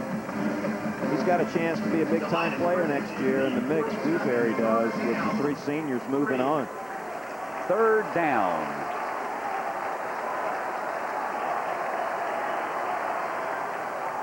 Handoff, Dan Burks gets smothered in his tracks by Geno Atkins. Danny Verdun-Wheeler was there too. They failed to convert on 3rd down. It's going to be 4th down and short for UAB. And Rick and Willie Martinez, former Miami Hurricane players, and they've coached in the Florida area. They played down there, and they're doing a nice job picking and choosing, getting some of that big-time talent out of South Florida up here to Athens. Less than a yard to go. So 4th down and 1 with the ball just shy of the 50-yard line. Geno Atkins is one of those Florida kids. Handoff, Dan Burks has the 1st down for UAB. The only drama that remains in this ball game is, will the Bulldogs defense be scored upon for the first time in 8 quarters? Can Georgia get their first recording of consecutive shutouts in 26 years? There's a lot to be happy about if you're a Georgia fan here. UAB plays ugly. If you whip them, you got to whip them ugly. They don't blitz or come after you. You know, it's going to be a dog fight. Georgia with 34 points on the board. UAB's got nothing. I would think Rick and his staff very pleased with the effort they got today. Williams steps up in the pocket, fires over the head of Cheney at the 46-yard line, stopping the clock with 52 seconds. Verdun-Wheeler still out there hitting folks. Next up for the Georgia Bulldogs, the Colorado Buffaloes. That'll be next Saturday, 12:30 Eastern, the start time for that one. And then the Bulldogs will go to Oxford, Mississippi for SEC game number 2. You got me a game time on that one? Waiting on television, Buck. Well, dude, I got to make a flight reservation here. Take it up with the SEC office. 2nd down. Completion thrown to Marcellus Elliott, and Elliott close to a 1st down at the 38-yard line, but time slipping away on UAB if they're going to get in the end zone. Yeah, the old bend but don't break. And let's see. They stopped the clock, I think, just to move the chains. 37 seconds left in this ball game. 1st and 10, UAB, just inside the Georgia 38.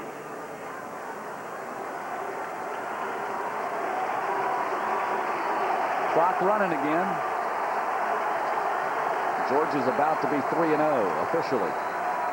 They've been 3-0 for a while now. And there's the quarterback sack. Number 55, Jeremy Lomax gets his first quarterback sack. And that's probably going to be the final play of this ball game. The Bulldogs victory punctuated by Jeremy Lomax, quarterback sack of Chris Williams. And the final score, the Georgia Bulldogs defeat the UAB Blazers 34-0. And now the Bulldogs are 3-0, and for the first time in over a quarter century, Georgia's defense has posted back-to-back shutouts. Well, I thought Matthew Stafford's first start was a successful one. Put some points on the board, and Stafford made some mistakes in the first half. He corrected those at halftime, stepping up in the pocket, throwing the ball away. Stafford with a nice effort here today. Speaking of Stafford, Nick Cellini standing by with Matthew. Matthew, kind of a relief to get that first start out of the way? Yeah, I mean, it was a lot of fun, and had a good time out there. The team played good defense. Shut them out again, man. What can you ask for? Talk about what you saw on that touchdown run where you changed the play. It was just a play kind of, again, where it was up to me to make a call, and just ran a little outside quarterback run, and guys did a good job up front and just did everything I could to get in. Congratulations, fine effort. Good luck the rest of the way. All right, thanks a lot. There he is, Matthew Stafford. What a life he has. Let's go back upstairs. Indeed. Georgia 34-0 win over UAB. Buck, let's take a look back at the game highlights here. So you don't think Stafford will have trouble getting a date tonight? Here's the first one. Lumpkin busting that thing outside and outrunning these Blazers to the end zone. And Katu with another bomb today. Yeah, Stafford BMOC, no doubt about it. It was 10-0 at halftime. Georgia got the block. C.J. Bird scooped it up, ran it in to make it 20-0. There's the touchdown run that Stafford had, a 5-yard touchdown run. That made it 27-0. Then with Joe Cox at quarterback, Brandon Sutherland sneaked it in between the guards and the Bulldogs. A 34-0 victory. Georgia now 3-0 on the season, and UAB falls to 1-2. Next up for the Bulldogs, the Colorado Buffaloes. next Saturday here at Sanford Stadium. And now for Buck Ballou, Nick Cellini, our producer, director Steve Graham, and the entire CSS crew, I'm Matt Stewart. So long from Sanford Stadium, where the Bulldogs have defeated the Blazers by 34.